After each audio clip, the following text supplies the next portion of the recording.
Good evening and welcome everyone to tonight's meeting of the Urban Planning Delegated Committee. Before we commence the meeting, I request that all mobile telephones are turned off or switched to silent. Thank you for that. My name is Councillor Stavru and I'm the chair of this committee. I will start by introducing my fellow councillors. Seated to my left at the horseshoe table in the council chamber are Councillor Jim Park, Councillor Cynthia Watson, Councillor Felicity Sinfield, our Mayor, Councillor Wes Gold, Councillor Di Gillies, and on the other side of the table we have Councillor Lisa Hollingsworth, our Deputy Mayor, Councillor Gary Thompson, Councillor Jane Addis, Councillor Susan Bigger and Councillor Victor Franco.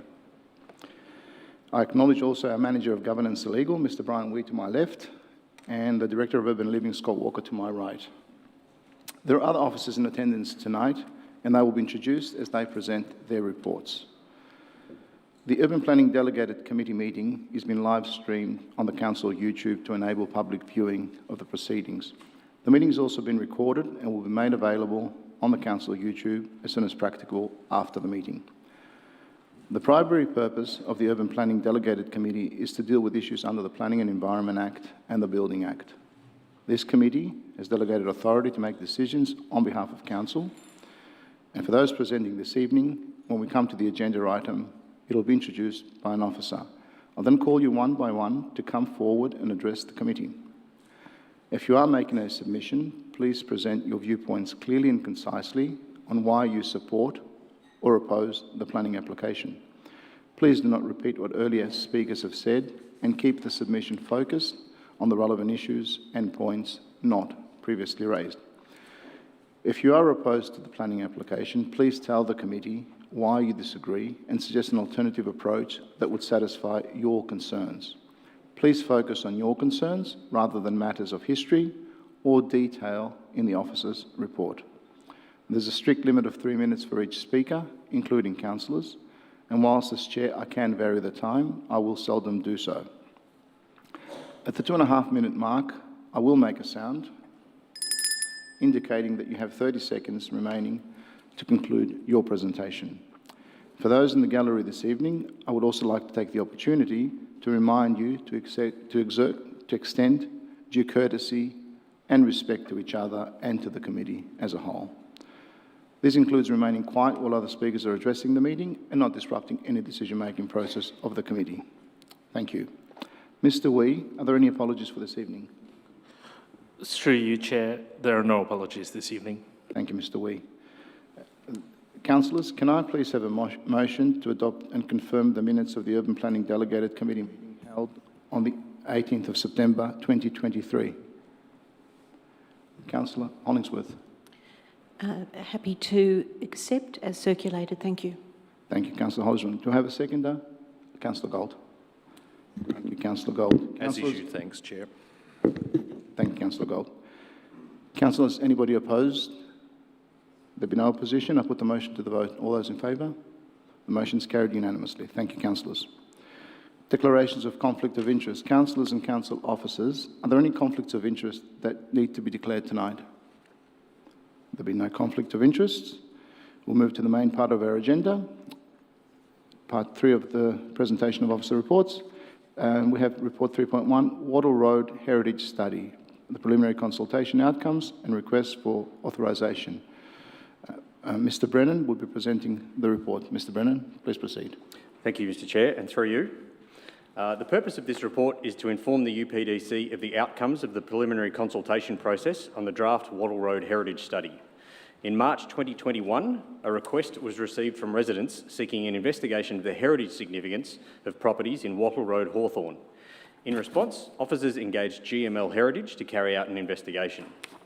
While the preliminary investigation did not find strategic justification for a heritage precinct covering all properties in Wattle Road, Hawthorn, it did identify select individual properties and 2 small precincts which warranted protection through inclusion in the heritage overlay. GML Heritage prepared draft citations for the identified properties. Preliminary consultation was carried out on the draft citations from the 10th of February to the 22nd of April 2023. Council received a total of 124 submissions. That included 95 submissions requesting changes to the recommendations and 29 submissions supporting the recommendations. The key issues raised in submissions include objections to the process leading to the Wattle Road Heritage Study, requests for a street-wide heritage precinct, impacts on property values, unfair limitations on potential development, objections to specific properties being recommended for heritage protection, and requests for a review of the zoning of the area. A summary of all submissions received, as well as response to the points raised in those submissions, is included in Attachment 1. Following a review of the submissions received, Council's heritage consultants are recommending a number of minor changes to the draft citations to address points raised in the submissions. However, they have not changed their recommendations regarding the significance of any of the nominated properties. In response to a request in one of the submissions, officers arranged a site visit to the property at 18 Wattle Road, Hawthorn. Unfortunately, this wasn't able to be undertaken before the governance deadline for this report. And following that site visit, 2 further changes are being recommended to the citation for the property to that version that was included in the agenda. Those changes are in the key features of the house and landscape listed in the description to remove the words "and part of the early path layout" from the first dot point. And in the statement of significance under criterion D, removing the word "original" in the first sentence so that it now reads "which retains its garden setting." Officers are therefore recommending an alternative recommendation to that published with the report to include these further changes to the citation for 18 Wattle Road, Hawthorn. So it's now recommended that the UPDC resolve to adopt the draft Wattle Road Heritage Study, subject to the proposed changes, and to the right to the Minister for Planning to seek authorisation to prepare and exhibit a planning scheme amendment to introduce a heritage overlay over the nominated properties. Thank you. Thank you, Mr. Brennan, for introducing the report. This evening we have 13 people that have indicated they wish to make a submission on this matter. 7 have indicated they are against the recommendation and 5 in support. 1 hasn't made an indication, but we'll find that out later. Once I have announced your name, please sit at the top of the horseshoe table. If a submitter is not present, when the name is called, we'll move to the next speaker. And I remind everybody that we have a 3-minute limit in the presentations. And please commence the submission with your name, suburb that you reside. I call first Mr. Graham Henderson. Mr. Graham Henderson, you indicated you're supporting the recommendation. No, against. Sorry? Sorry, against the recommendation. That's correct.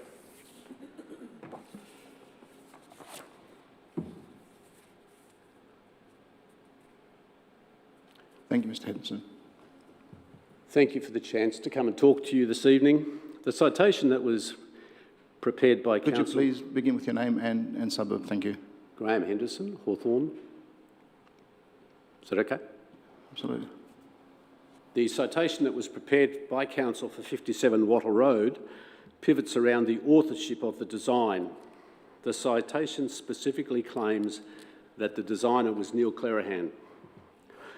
Evidence of the authorship of the design, as provided by Council's response, consists of a person in the street, a real estate brochure, various planning cards in the name of C.J. Morris, some drawings finally unearthed showing Clerihan Cran in the title block, no dispute, and finally a reference which is in the index of Harriet Edquist's book.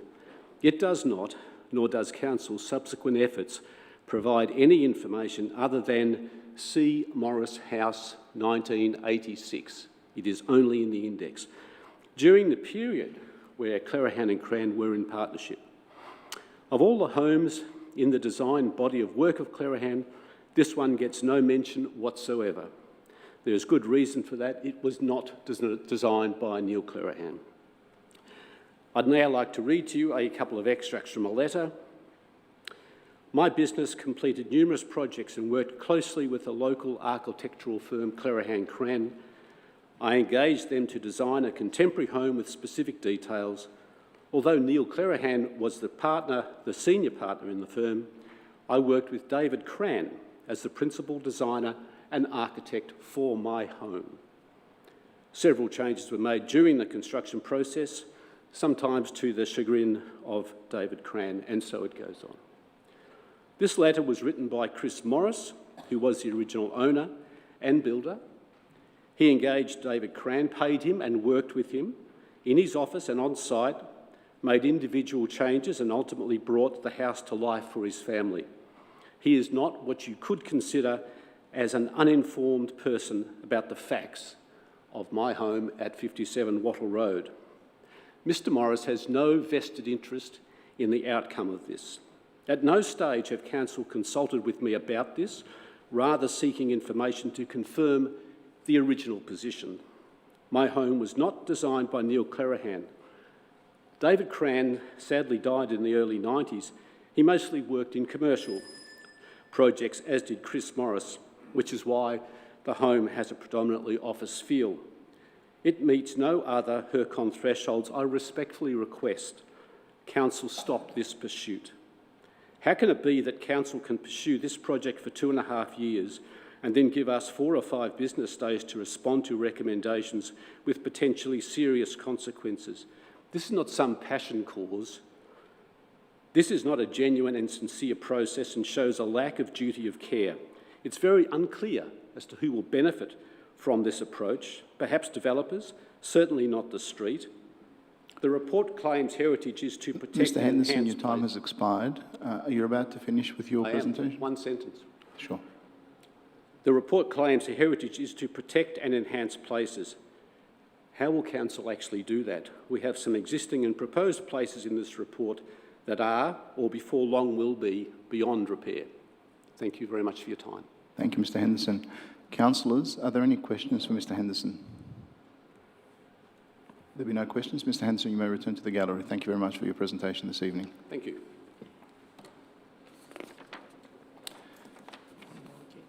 Now I call upon Mrs Jocelyn Shifton and followed by Mr Alfonso Bucella.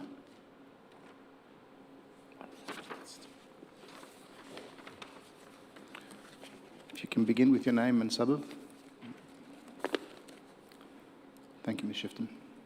I am Jocelyn Shifton, 48 Wattle Road, Hawthorne. Thank you for the opportunity to address this meeting today. Well, I object strongly about the proposal of heritage listing in Wattle Road and in my property. I'm not sure what the Council is hoping to achieve by pursuing these heritage claims in Wattle Road. These claims have been knocked multiple times. The Council has just finished a 5-year gaps heritage study for all Boroondara, in which no additional buildings were flagged as qualifying for this qualification. The state government doesn't support them. The law doesn't support them. Let's take 76 Wattle Road as an example. As no new evidence were provided to support the potential heritage significance of the property, the application for a heritage listing was rejected. It is the same for almost all the targeted property in Wattle Road. No new evidence. So why drag on a costly process which creates division, angst, and anguish among the residents if it will again fail? Why spend more time and money for an outcome which should give reason to common sense and fairness and support those who object to the heritage listing of their properties? I'm wondering, is it to satisfy a handful of constituents who have been very vocal? The majority, the silent majority, would be resentful of the Council, which spend their council rates in this way. The Council should be mindful of representing and look after their constituents. It is their duty to do so. It is important to note that listing houses as heritage sites doesn't guarantee protection against inappropriate developments. Appropriate development is not a heritage issue, but an urban planning issue, which would treat all owners in the street equally rather than penalizing a few. I am very concerned that proper process has not been respected. The process was unfair. It favored a handful of residents who were lobbying behind the back of the owners of the houses concerned. Nobody came to ask me what I thought. We were invited to respond late in the process. Yes, I did, and I identified the reason why my property was not worthy of heritage listing. And this, according to the criteria outlined in the methodology report, but no response whatsoever, no justification otherwise. Was my letter read at all? A few years ago, I was told that my house could potentially be heritage listed. It was not. I don't understand what new information would change this finding.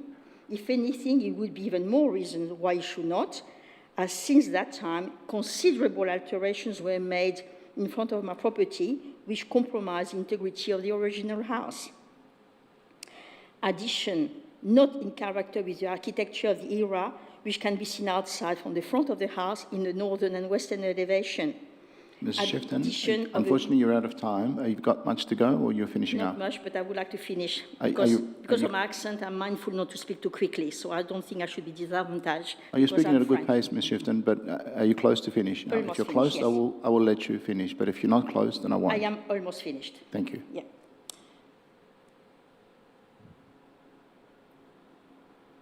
Well, again, according to the methodology report, this alteration would exclude the heritage classification.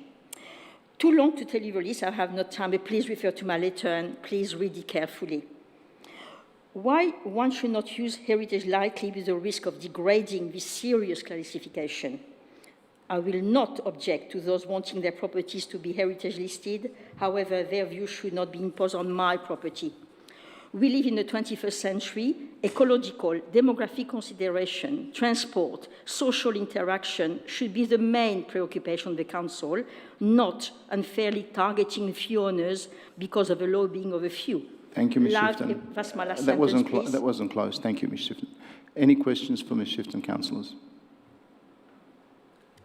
There be no questions, you may return to the gallery. Thank you. Thank you. And I just repeat to keep to our times tonight, because there are a number of speakers. Just respect to the speakers and also to the councillors. Thank you very much for that. Thank you, Mr. Buccello. Thank you for the opportunity. It's a pleasure.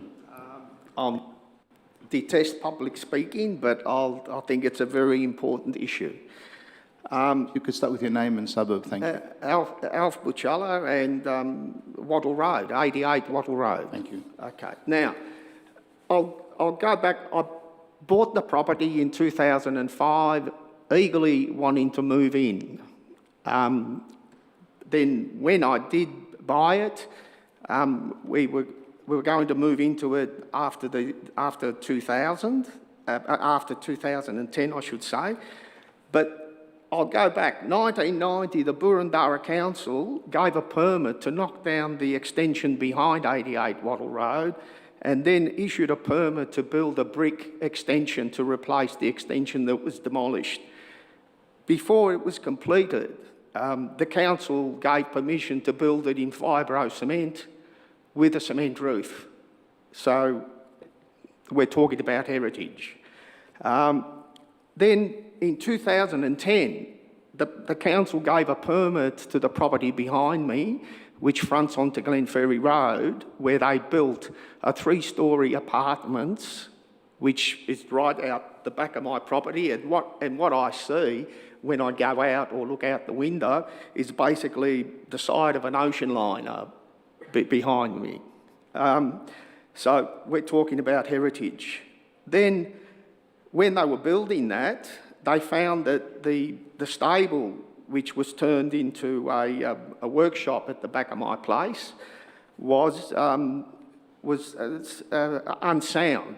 So the council ordered me to demolish the stable, and then that was in 2011, and then in 2012, the Burundara Council gave me a permit to build a colour-bond garage. So we're talking about heritage in the precinct. Now, the only things that my property has got, which goes back to the 1860s, is the 2 French windows in the front. The chimneys have been pulled out by the previous owners. So really, we're talking about the front walls. And the last meeting, all you were showing was the front of my house and not the rest of the house. So really, the heritage is really not 1 or 2 houses in an area. Heritage is basically the area. the area of the heritage, like they do in Scotland, where people are building new houses which matches what is in the area. But here, it's just a mixture. You've got properties which are going to be demolished, like number 78 is going to deter from 76, and 76 is going to deter from the extension that's being done. I think the people that should have a say in this are the people that have got the houses that are affected by this. I know I've got to sum up, but really the biggest fear I have is that you're trying to improve the Wattle Street precinct, but I think you're running a big danger of making it actually a Wattle Road ghetto. Because if people cannot improve their property, the property's going to get run down. And you've got a clear case. The property next door to me at 86. Mr. Buccello, your time is over. Yeah, okay. If you can wrap it up. I'm just going to finish off. Yeah. When you look, number 86 was vacant for over 20 years. And your council rates puts the value of that property at 150 for the building. My property next door is 500 for the building. So really, who on earth is going to spend money on 86 to keep it the way it is? And that's what's going to happen to all your older homes there. Thank you, Mr. Buccello.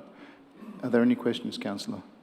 No, there'll be no questions. You may return to the gallery. Thank you, Mr. Buccello, for your presentation this evening. The next speaker is Mr. John Harrison, followed by Mrs. Ute Martin. Mr. Harrison.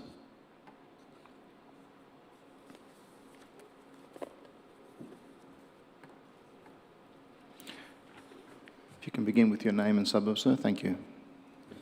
John Harrison, 18 Wattle Road, Hawthorn. I have a number of concerns with this process. Firstly, the consultation was meaningless. We were not consulted about whether a heritage study should be undertaken. We were told that the heritage study would be undertaken in response to an anonymous petition. And the responses to our attempts to be involved in the process have been perfunctory. I have concerns with the GML Heritage Report. You heard Nick talk specifically about a number of matters which the previous heritage consultants, Lovell Chen, identified as the basis for not heritage listing 18 Wattle Road.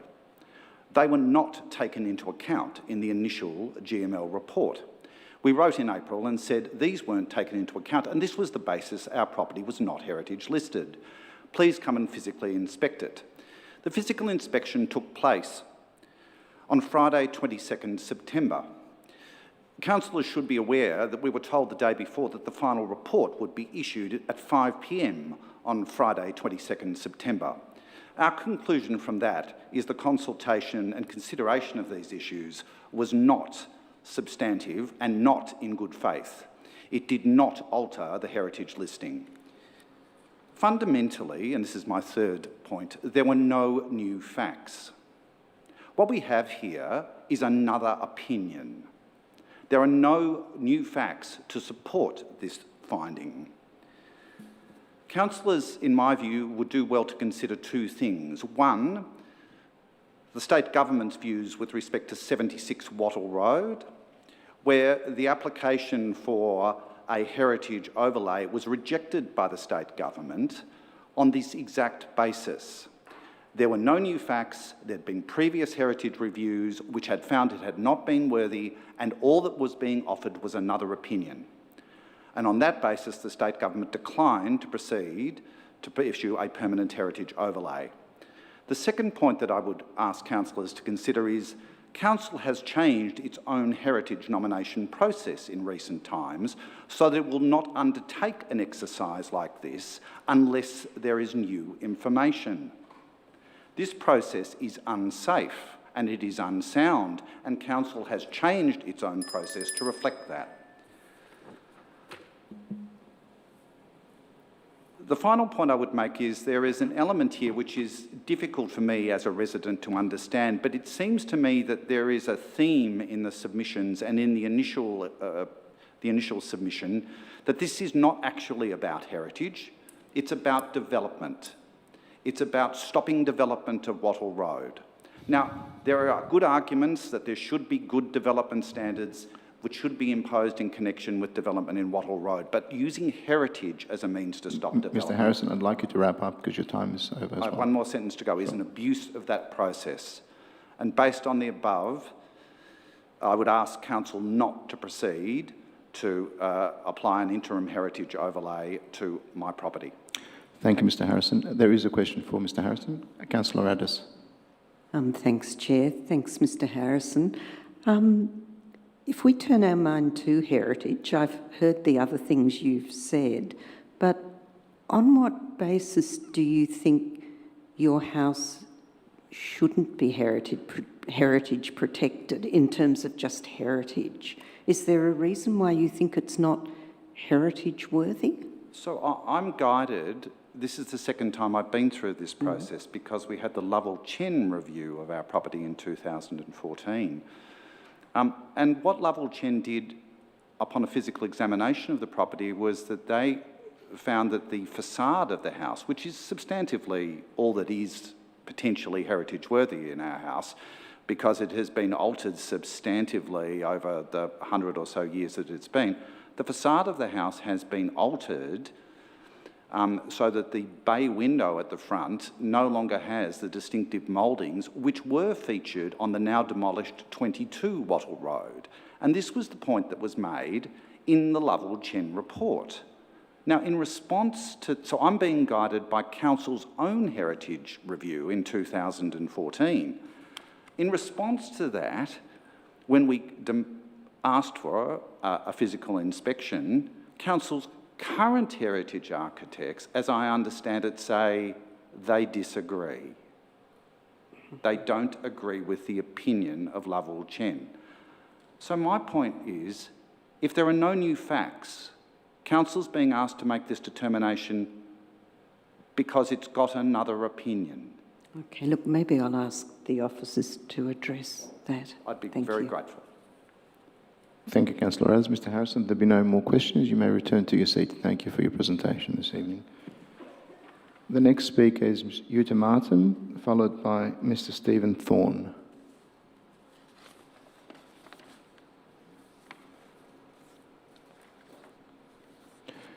If you could please start with your name and suburb. Yes, my name is Ute Martin, living in 50 Wattle Road, Hawthorne. Thank you. We have lived in this house for 37 years, so we know quite a bit about the history. And our house was originally built in 1874, was of Victorian style, and had quite a big piece of land, so all of Carson Crescent and so on. So, but this is the point. It has been, in 1926, a boarding house, and each room was boarded up, and people individually were living there. And we bought the house in 86. The previous owner, Ken Cato, brought it back to one property. When we bought it, we had to do a lot of finishing off the renovation. And we, in our case, there are countless previous expert opinions that suggested that our house is not of any significance to be heritage listed. I refer to my correspondence objection letter dated 23rd, 23. We have been isolated from this democratic process until now, and I don't believe the selective targeting of individual buildings is going to support your ultimate aims of protecting the entire area of Wattle Road. This questionable targeting of us and other residents is not helping on this issue. Your recommendation report does not represent what the community wants. Amenity, safety, appropriate developments are the concerns. This has been subverted by a heritage approach. This shows a clear lack of duty and care to the residents. We are suffering from and continue to suffer from a complete lack of strategic planning in Wattle Road. Heritage is not a substitute for proper planning. If adopted, this heritage process will ensure that over time the street will degrade, or it is already degrading, as we get a project by project hit and miss approach, as already happening 2 doors down from us, corner Burton Wattle Road, one heritage-listed house next to a three-story high development in progress. Only a small group of people in the street and a group from elsewhere want these heritage listings. The majority of residents do not. I rest my case. Well, Wattle Road, the horse has bolted, I must say, in blank, because we went so many meetings at the council improving the Wattle Road. We really tried to protect the history, but now it's gone. There is no history anymore, and our house is now Italianated. And from 2011 to now, till we received the letter in 2022 from your council, that our house will be considered to be heritage listed. And in the first point, it wasn't of significance. And only in the second run or whatever, all of a sudden it's of interest, of significance. Thank you, Ms. Yuta. Your time is over as well. But Thank you for your time. there'll be no questions. You may return these. Thank you for your presentation this evening. The next speaker is Mr. Stephen Thorne, followed by Ms. Carol Peach. Mr. Thorne, please begin with your name and suburb. Thank you. Good evening, councillors. My name's Stephen Thorne. I live at 77 Wattle Road in Hawthorne. I mentioned that I'm a qualified architect and urban designer, and I've held various senior government positions, including Director of Urban Design in the state government and the Principal Urban Designer at the City of Melbourne. Therefore, I am interested in the quality of the street that I live in. I agree with previous speakers that the process and the product of the heritage study leaves something to be desired. I believe the process of developing this new strategy needs to be reconsidered for a number of reasons. Since the area was upzoned in 2014, the new built form in Wattle Road is out of character with the street, and residents have not been protected from poorly conceived developments. Only Res Code has provided marginal avenues for improving development proposals, combined with vigilance from the residents. Residents have been very vocal about these poor development options. As a result, we now see a knee-jerk response to heritage list as many properties as possible and identify heritage precincts. This still does not address the core problem, namely the nature of new development and its relationship to the existing built form and the street in general. We could well have a scenario where more houses are heritage listed, but poor development continues between these houses, thereby devaluing the street and the protected homes.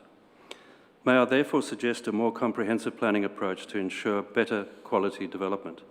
Council has the ability to create a design and development overlay for this area. Wattle Road is blessed with a number of residents who are design professionals, architects, urban designers and engineers. By working with residents, design requirements could be agreed and set out in an overlay. This would not only protect existing quality homes, but ensure that new development was responsive and sympathetic to those homes, a win-win scenario. May I therefore suggest that Council pause this heritage study and that officers work with residents to clarify provisions of a new design and development overlay, so that all development is of a better quality than that which we have recently endured. Thank you very much. Thank you, Mr. Thorne. There'll be no... Oh, there are questions. I'm sorry about that. Councillor Watson, a question for Mr. Thorne. Thank you, Mr. Thorne, for your presentation.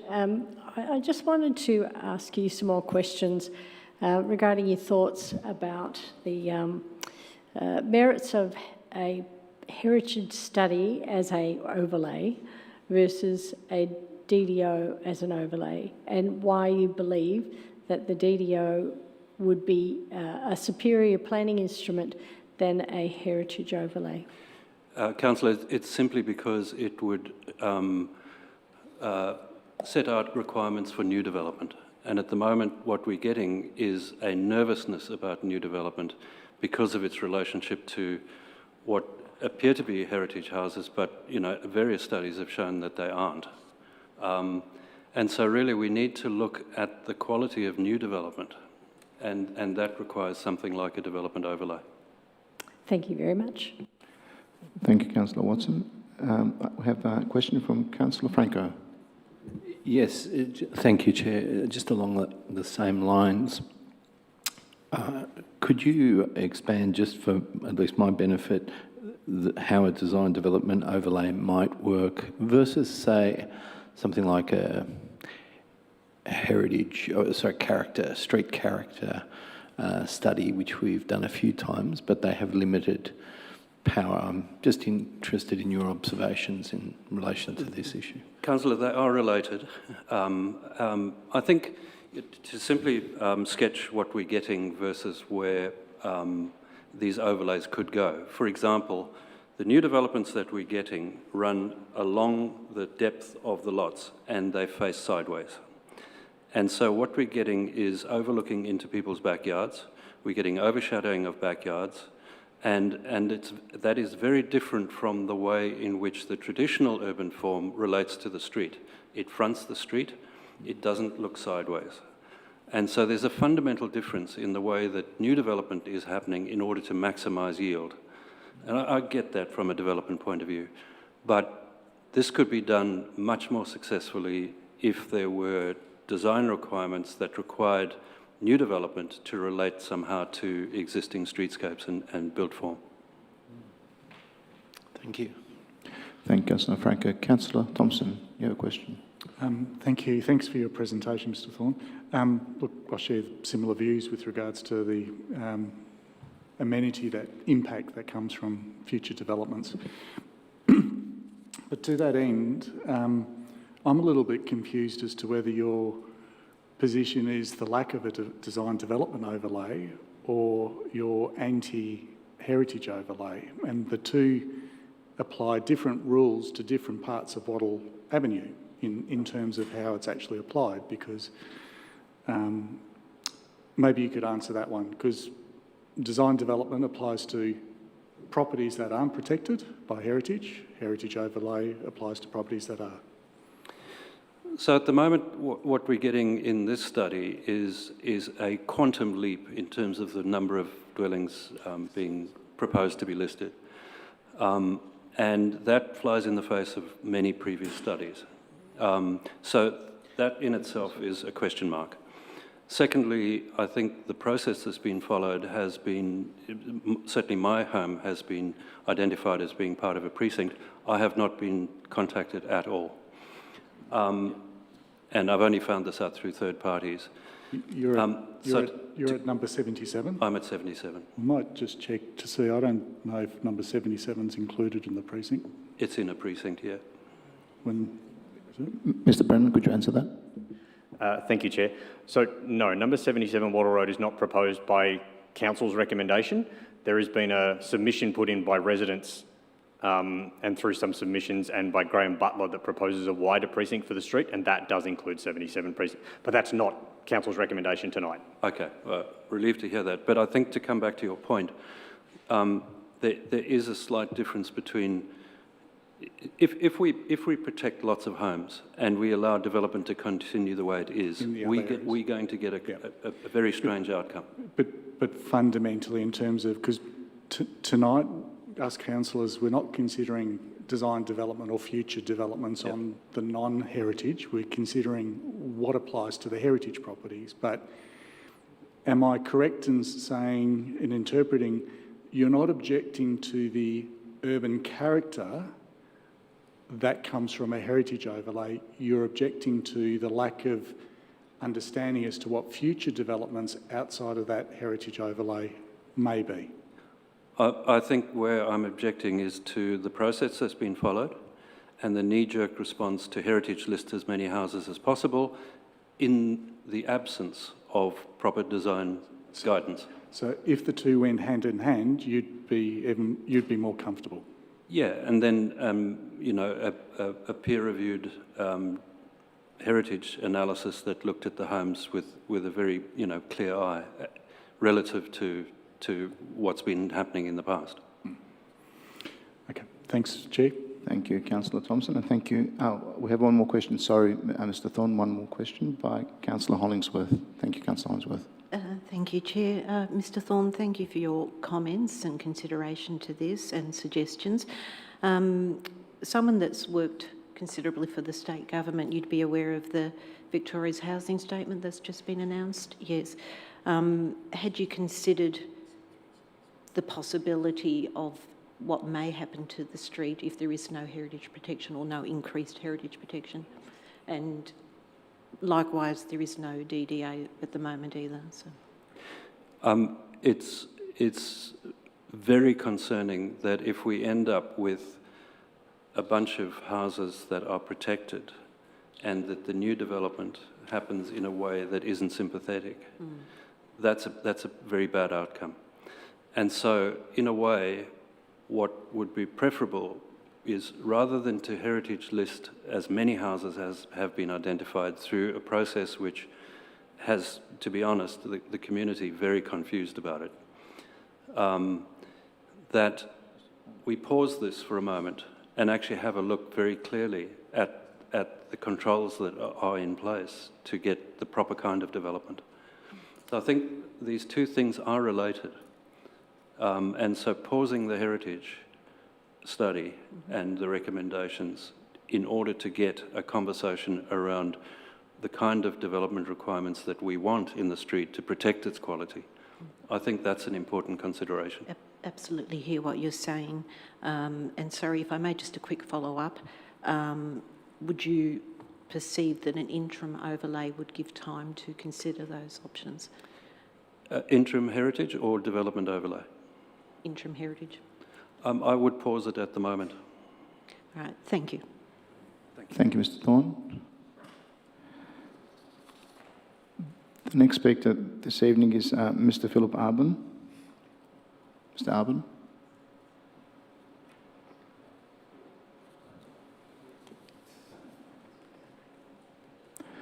If you can start with your name and suburb, sir.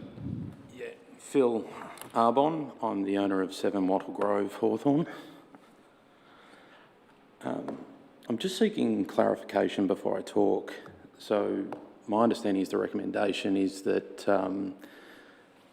my part of the recommendation is that my property is to be a contributory property to the recommendation. Is that correct? Yes, Mr Brennan. Through you, Mr Chair. Yes, that is correct. Okay, thank you. So, thank you for that, Nick. So as I mentioned, I'm the owner of 7 Wattle Grove, and I purchased the property in late 2020 and settled on it in early 2021 with no heritage overlay on the property. I just thought I'd talk to or discuss with council a few numbers. So by my read of the report, and again, my read of the report is my interpretation of the report, so if there's anything that's incorrect or I've misunderstood, I'm very happy for that to be clarified. But there were 124 submissions and 75% of people were against the recommendations. There's been 3 heritage investigations or submissions that have been done previously, and I could only find one of those submissions, which is the latest submission by GMHL, that actually decided to include Wattle Grove in any heritage consideration.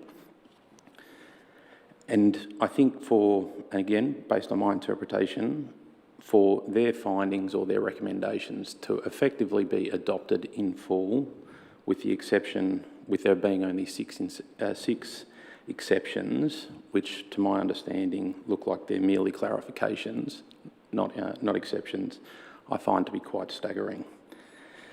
I ask Council reject the findings. In particular, I am seeking Wattle Grove to be removed from the designated area, noting that all lots in the streets are less than 300 square metres and they all have significant limitations on what can be done if they are to be improved, and noting their age, there are a number of properties in the street that need to be improved. I thought I'd finalise by saying I'm 42 years old, I'm married and I have 3 kids. I'd like to think I reflect the future of Boroondara, and I think that this consideration should be very much left in the past. Thank you. Thank you, Mr Arbon. There have been no questions. You may return to your seat. We have one final presenter that doesn't wish to present this evening, Ms. Carol Peach. She merely wishes to note that she's against the officer's recommendation.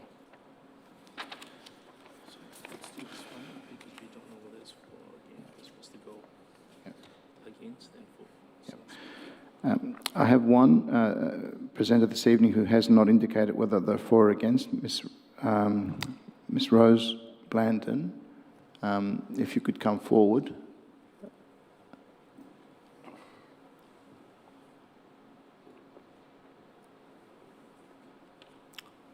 Thank you. Good evening. I'm Rose Blandon of Hawthorn. I've actually got a question, and that's why I wrote it on the form, in relation to Wattle Road, but by the by, I support the officer's recommendations. But I wanted to ask the council... Sorry, could you...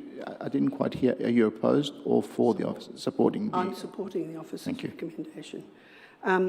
and it is relevant to Wattle Road and the discussion about uses of suburban streets and planning applications, because I was interested to see that the council in the latest newsletter was alerting residents about the new laws which are coming in, that sex workers are going to be able to be operating in suburban streets. Sorry, can I just sort of, before I let you go further with this, is this relating to tonight's report? Yes, it's related to Wattle Road, and it's related to heritage overlays and the planning scheme. Okay. I'll take it on faith. Discussion that we've been having. Sure, I'll take it on faith. But if it doesn't relate, I would have to stop you. Yeah. Well, I'm just wondering, in light of that that article, why the council chose to highlight that particular reform when they know that there's a whole lot of other reforms that affect the planning scheme that are going to allow 20 other uses. I really think that I will have to stop you, because if it's related to tonight's paper, it's so obliquely related that I must stop it. Well, it is related to Wattle Road because heritage overlays. We have and chosen. We're talking about the planning scheme. I don't wish to debate from here. It was clear that the instructions of the presenters were going to be relating to tonight's report. I don't believe you're asking us why we have highlighted a particular legislation for review or for noting to the community is the question for tonight. So I'm sorry about that. I'm going to stop that. Well, I did write on my form that I was going to ask a question and I haven't finished asking my question. So I think that's really extremely unfair when you've allowed a lot of other people to go very over their time. It wasn't very over the time. I'm not going to explain myself. I have been giving everybody the Am flexibility. I not allowed to ask a question? If it's about tonight's report, yes. Point of order, Chair. It's actually, there is no question time. If the submitter wants to ask a question of council, then the submitter needs to attend a council meeting and submit the appropriate form to ask a question in public question time. Thank you, Councillor Parker. I agree with that. So that's if you wish to speak about tonight's report, I'm happy to allow you, despite what's transpired. But if you're not, please, you need to go back to the gallery. I will say something about Wattle Road. I think it's very important that the council undertake these studies, because the gap study, as you all know, did not cover every single property in the whole of Borondara, and to say that that was the case is false. And the council needs to meet their legislative requirements under the Heritage Act. They are required to identify and protect heritage properties. So I think that's worthy of mention in light of this discussion. Thank you. Thank you.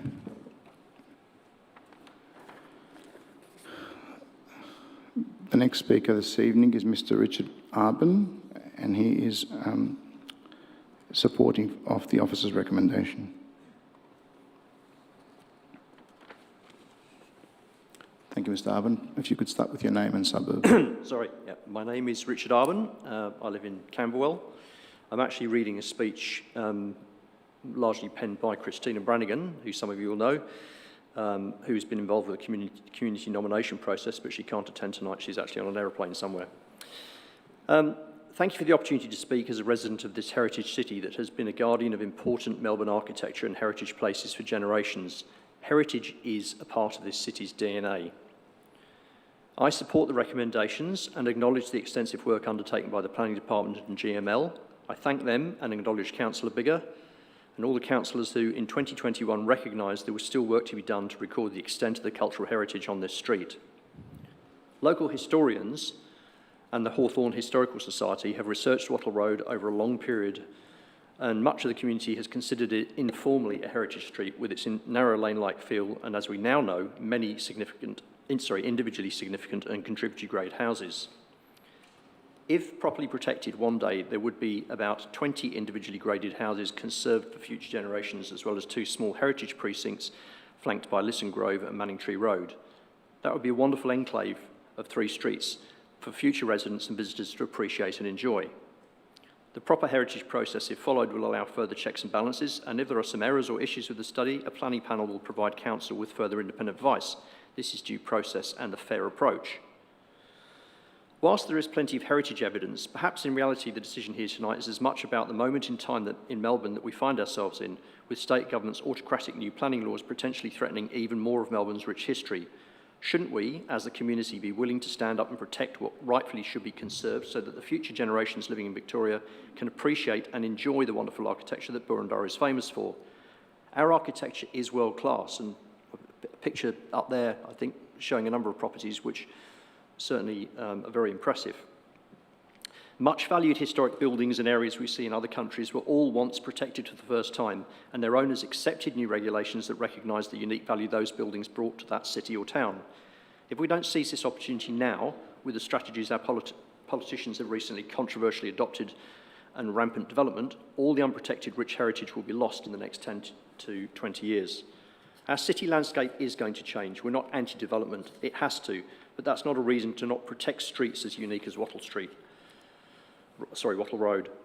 There are not many streets like Wattle Road in Greater Melbourne. How many streets have 20 individually significant quality heritage homes on them and no protection? Probably none. It's a fact that the vast majority of the houses recommended to be protected here were identified in 3 past studies undertaken by Hawthorn and Burundara councils in the 90s and in 2012. And virtually all the individually significant houses in this report were identified. It's wonderful that GML and Graham Butler in their 23 study have both reaffirmed this again. For some reason, though, only 5 were protected by council then. If we don't take responsibility now for preserving important heritage on Wattle Road, then aren't we letting the current and future community down badly? Deciding to protect these heritage properties properly does not mean we're anti-development. For many in the community, it means we're against inappropriate development, and there is a world of difference. Thank you, Mr. Arvin. Councillors, are there any questions? There be no questions. You may return to the gallery. Thank you for your presentation this evening. The next speaker is Ms. Helen Slay, followed by Ms. Jane Oldham.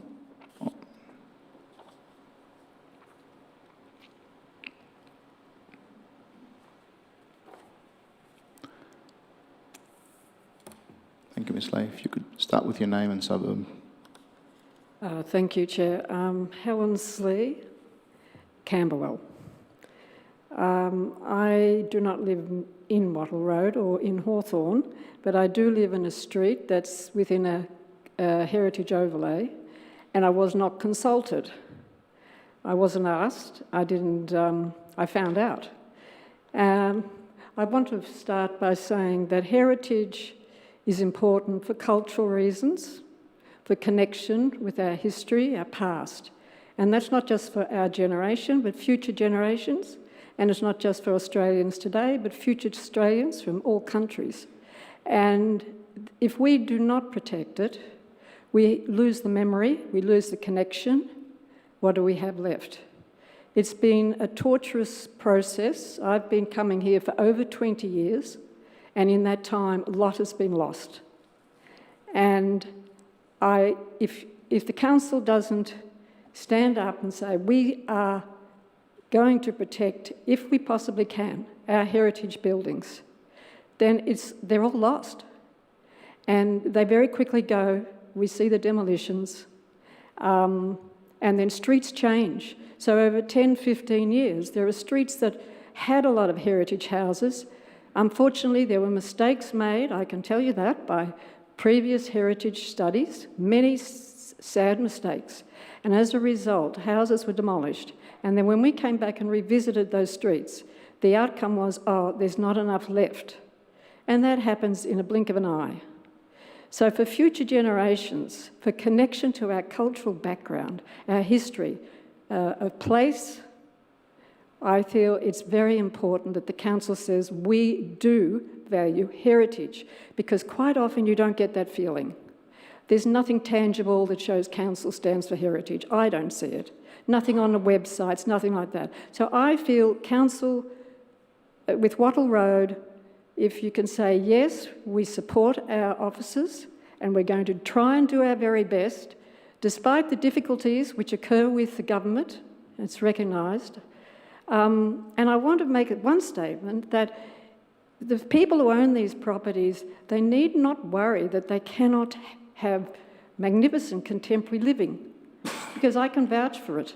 Not particularly my house, but my street, where houses have been developed with everything, you know, your gym, your basement parking for 4 cars, your lift, your media room, your swimming pool, everything, 5 bedrooms, 5 bathrooms, everything we apparently need. So you can have that.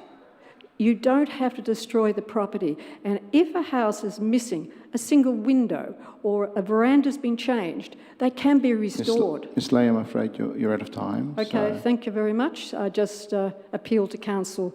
I support the officers, and thank you very much. Yep, you're welcome. There'll be no questions. You may return to the gallery. Thank you very much.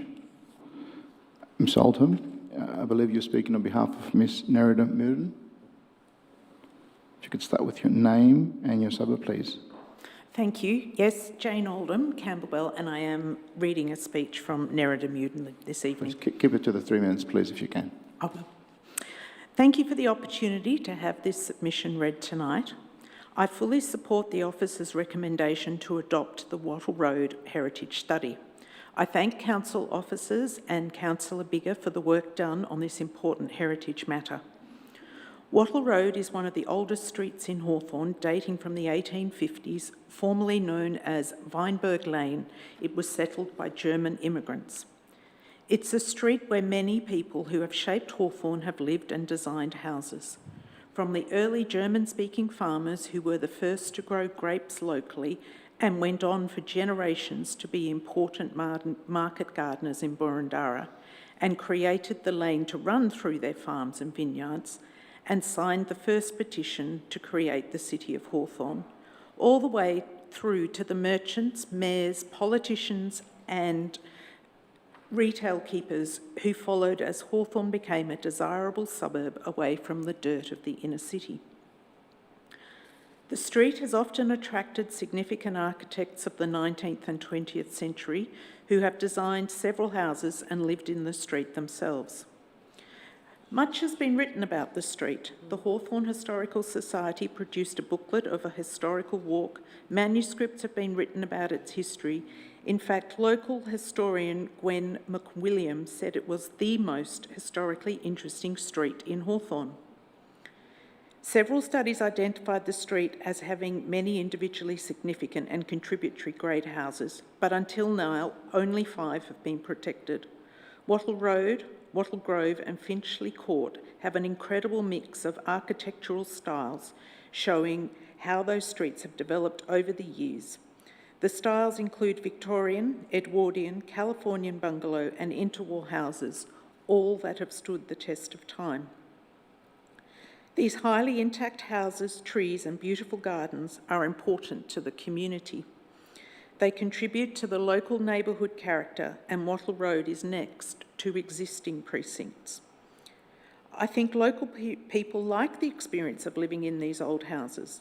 They appreciate the architecture and want the next generation and visitors to enjoy the experience too.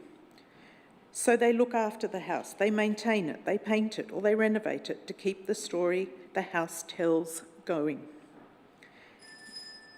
Many in the community are interested in our heritage buildings. It is important for them to see our buildings preserved. They are unique and provide a link to our past.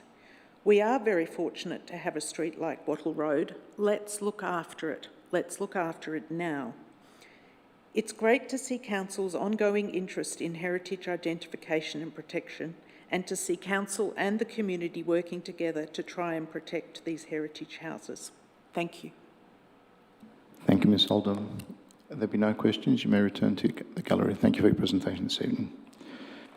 The next speaker is Dr. Andrew Nunn. Dr. Nunn, please proceed to the horseshoe table.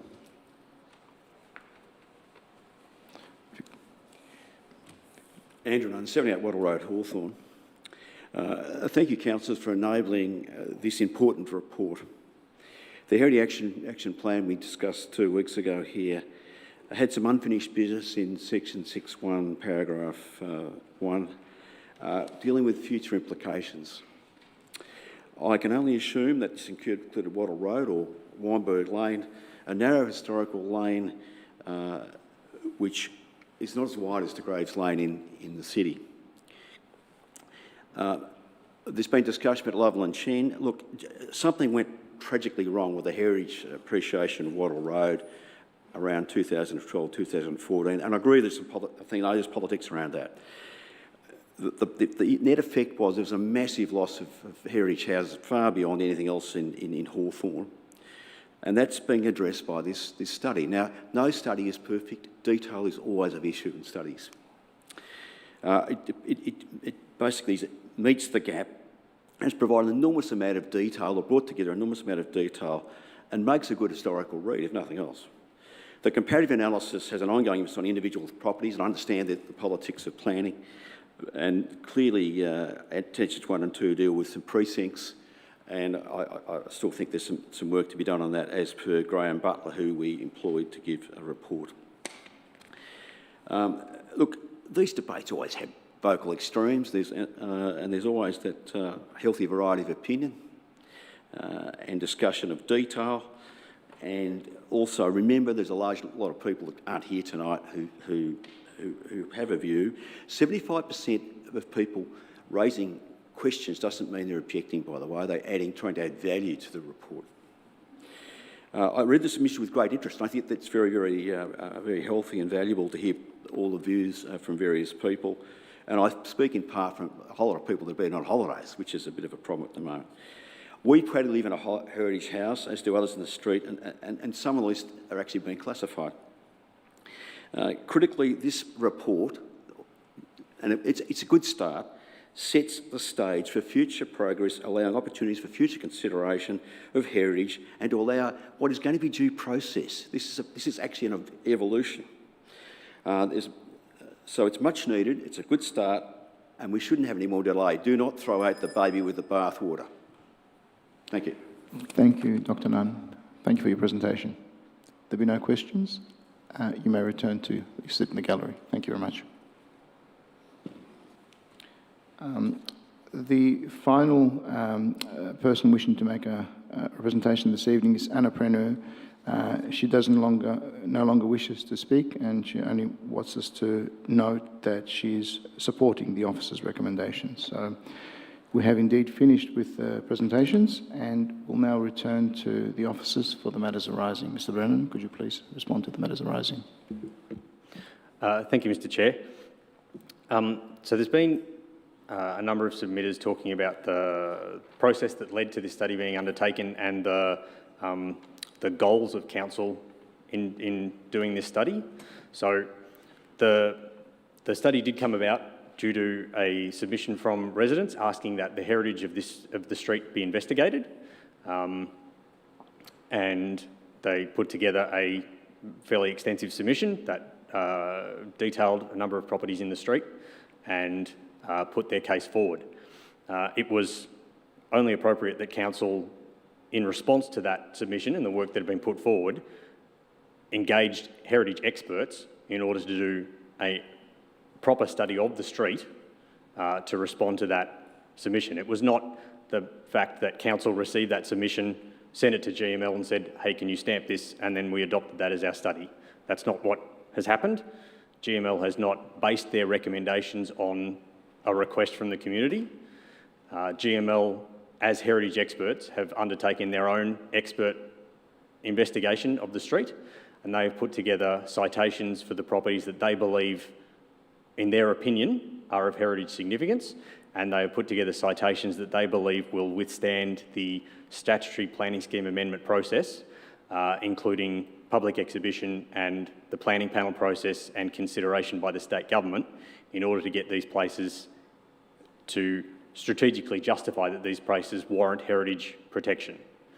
The fact that previous studies have been done of this street and have consistently not recommended any of these properties go into the heritage overlay does not mean that those prior findings should never be revisited. It doesn't mean that those previous findings are set in stone and should never be investigated. As time passes, understanding of heritage can change. Opinions and considerations of what constitutes significance can change and develop over time. In 2018, the state government put out a renewed planning practice note relating specifically to the heritage overlay that updated and changed how the heritage overlay should be considered and how it should be justified in order to go into the heritage overlay. And GML have put together their recommendations with regard to that planning practice note and put together their evidence, which has now been drafted and put through preliminary consultation. And now council is to make it, has a decision to be made as to whether a planning scheme amendment is commenced, as to whether those citations should go through the statutory planning process in order to be tested, in order to determine whether they stand up and are rigorous enough to warrant heritage overlays being placed on the nominated properties. And again, the aim of this process is not to prevent development in Wattle Road, and it is not to stop change in Wattle Road. It is to identify and recognise those places that are of heritage significance. And if they stand through the statutory process of putting a heritage overlay on, they will then, in the event that development is proposed on those properties, then there will be additional planning considerations that need to be taken into account to determine whether that proposed development has a detrimental impact on the identified heritage significance of the property. That is the purpose of the heritage overlay.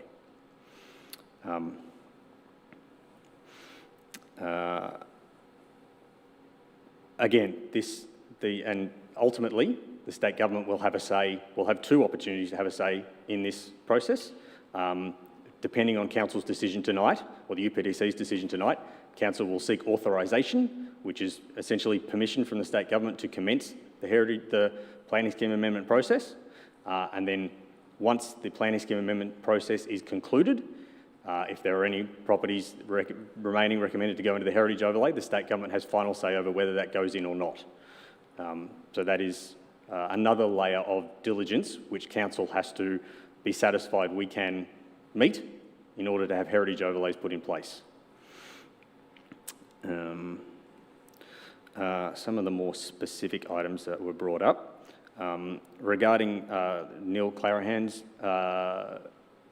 design of 57 Wattle Road, GML have investigated past development plans of that property and records and investigation of Neil Clarahan's work, and they are satisfied with the evidence that they have collected that on the balance of probabilities that house was designed by Neil Clarahan. That is their, based on the evidence that they had at hand when they put the citations together, they are satisfied that they have sufficient evidence to justify that.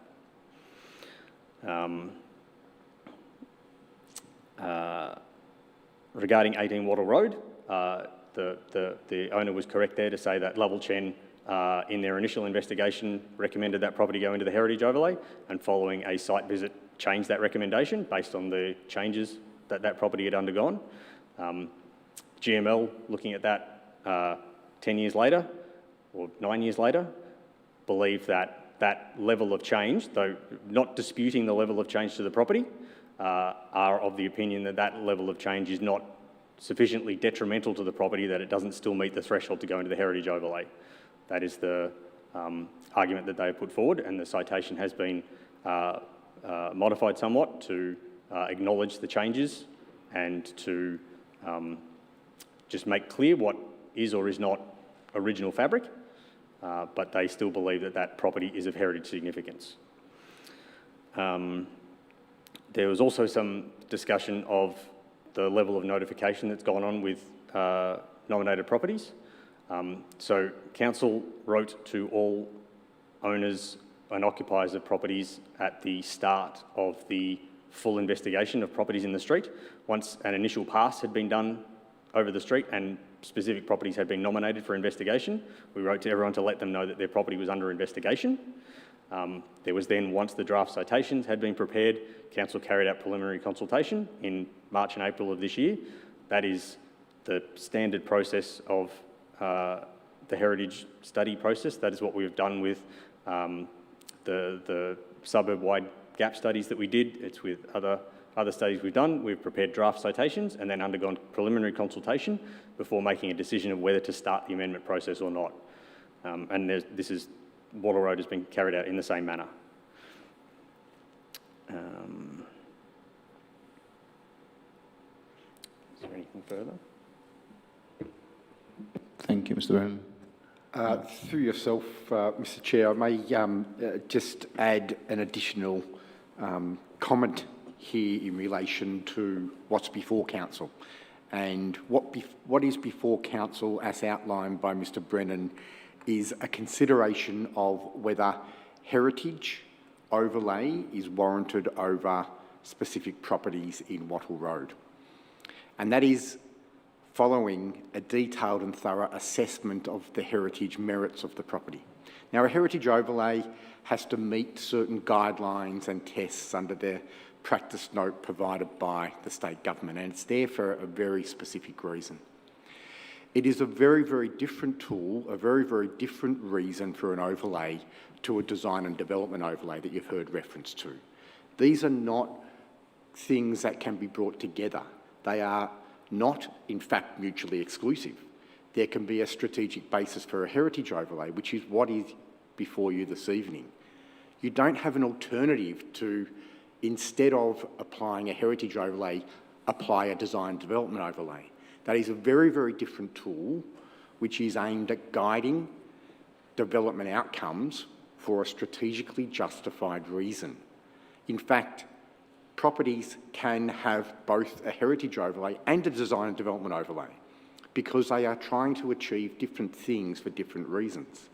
In fact, a development overlay doesn't have control over demolition of properties. It's there specifically to guide development outcomes. It needs to be strongly strategically justified and supported for its own reasons and its own merits in a particular location. And it's not an easy tool to put in place. It has a long process sitting behind it and a lot of work that needs to sit behind it. If it was an easy tool to decide and guide development outcomes, they'll be applied all over the place in residential areas because there is a lot of desire to guide development outcomes in a different way and put those sorts of controls in place. So just need to make sure that you're considering what is before you this evening for the reason that it's there, and what is before you is the outcome of a preliminary consultation process on that proposed planning scheme amendment. So what you need to decide this evening is whether you wish to proceed to seek authorisation for the Minister for Planning to commence a formal statutory planning scheme amendment process that will consider whether there is merit on the heritage basis. Thank you, Mr. Walker, for that clarifying statement. Councillors, are there any questions for the officers? I have Councillor Watson, followed by Councillor Gold. Thank you, Chair. Just a further clarification question for Mr. Walker, and then I've got a couple of questions for other officers. So following on from what you were saying regarding heritage overlays versus DDOs, and bearing in mind the discussion around those instruments tonight, is it correct to say that what you're trying to establish is that a DDO is no substitute or enforceable substitute for imposing a neighbourhood character statement, which have no weight in a planning scheme? Through yourself, Chair, in fact, a DDO may be appropriate having regard to particular outcomes for a neighbourhood character statement where it guides development outcomes for strategically justified reasons. But again, I'm making the point that that is something that would need to be considered on its own basis, on its own right, relative to those things. It's unusual to have a design development overlay in response to neighbourhood character statements, but not out of the question. But that's a very, very different reason for a planning tool. It's about guiding the development outcomes. It's not about whether there is heritage in that location or not. Okay, thank you. So my next question is about why this has come before us tonight. And I just wanted to seek some clarity on the issue of about the process. So this has come to us tonight for our consideration because it's been nominated. It's through the community nomination process. That's correct? Through you, Chair. No, Councillor Watson.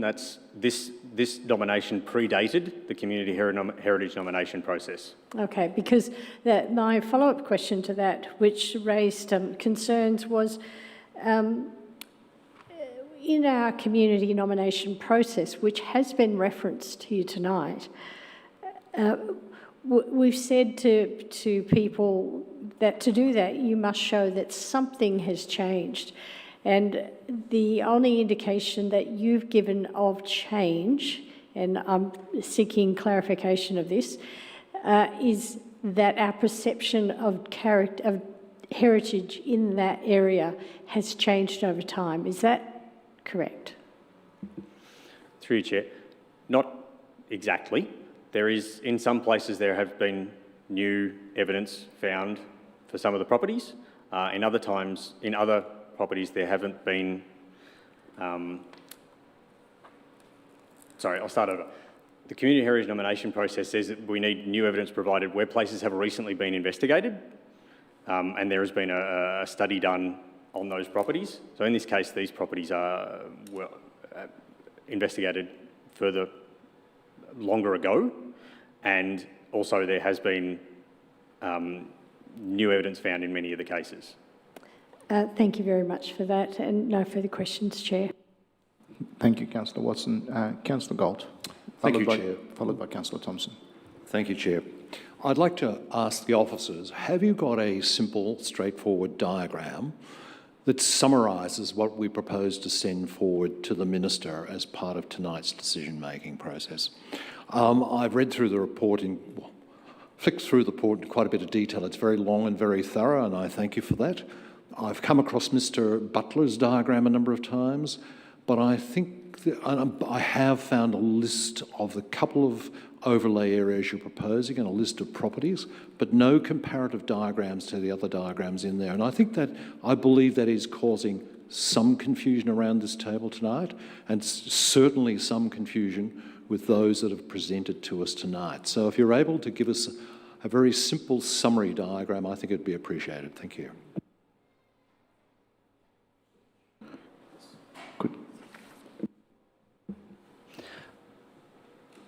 Thank you, Councillor. Just in response to that, yes, we did circulate one to councillors. We're just working on getting it up on the screen so everyone can view it.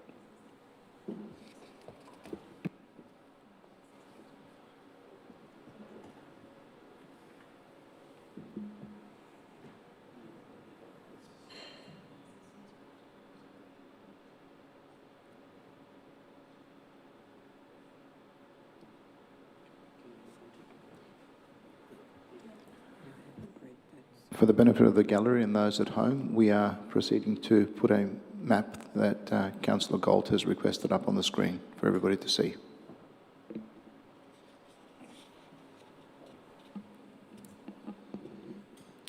Chair, I wonder if we could also, even within the report, point to the page. I believe there is a page that lists the actual property numbers.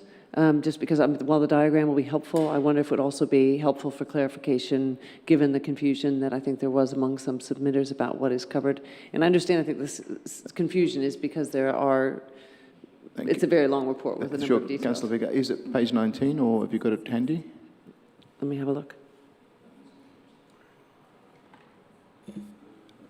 Chair, through yourself, and perhaps just while we are locating the map, and it's worth maybe just picking up on the point being made by Councillor Biggar, that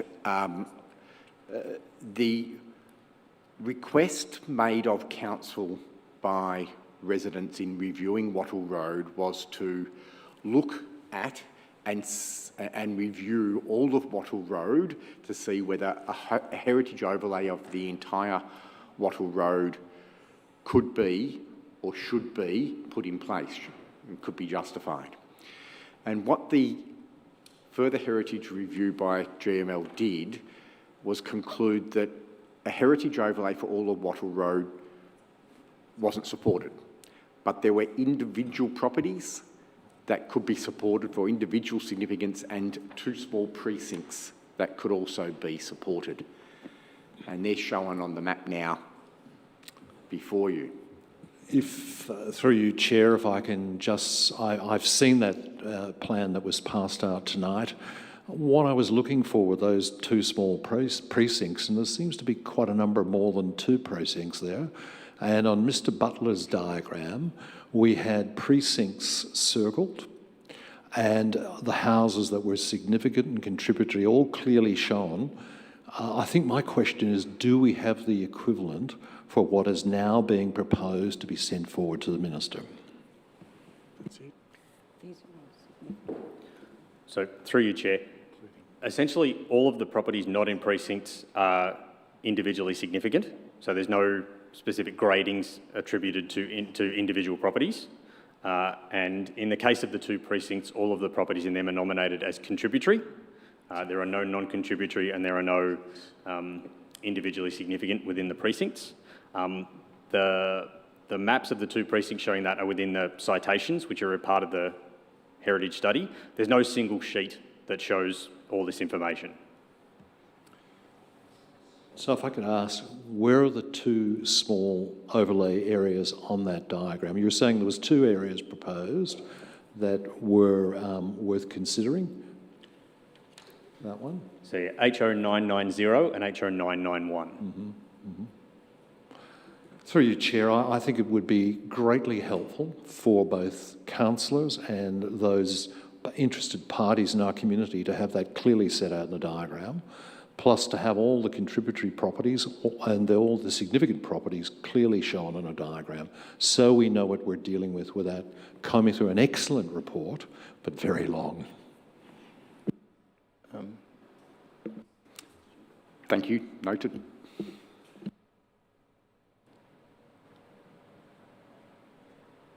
Thank you, Councillor Galt. No further questions. Given that our Councillor Thompson's next, and I'll come to you, Councillor Vigor. I know you've asked the question about the properties. It might be answered in your time after Councillor Thompson. Councillor Thompson. Thanks, Chair. Through you. Just further to Councillor Galt's question, I'm assuming that that motion doesn't need to be amended to reflect what our Director of Urban Planning said. No, good. Just a very quick one. You've been able to answer a couple of my questions, which is great. With regards to Mr. Henderson, obviously there's a bit of a conflict as to who the author of that property is at number 57 Wattle. Mr. Henderson read out a letter attributable to, I think, Mr. David Cran as a person who worked in the office of Chris Morris. I believe that might be the case. Has that been reviewed by officers and GML? Through you, Chair, no, it has not. So that's something that, on prima facie, obviously the information that's been provided by GML supports the officer's recommendation. That's something that Mr. Henderson could validate and provide as future evidence in any representations he might have. That's correct. Thank you. Further question, Mr. Walker, thank you for clarifying the separation, the clear planning separation between heritage overlay and a design development overlay. With regard to, there's two questions in this one. With regards to the greater heritage precincts that are applied here, should this be successful, will that at all impact on the current character statement, given that they're more heritage protected properties?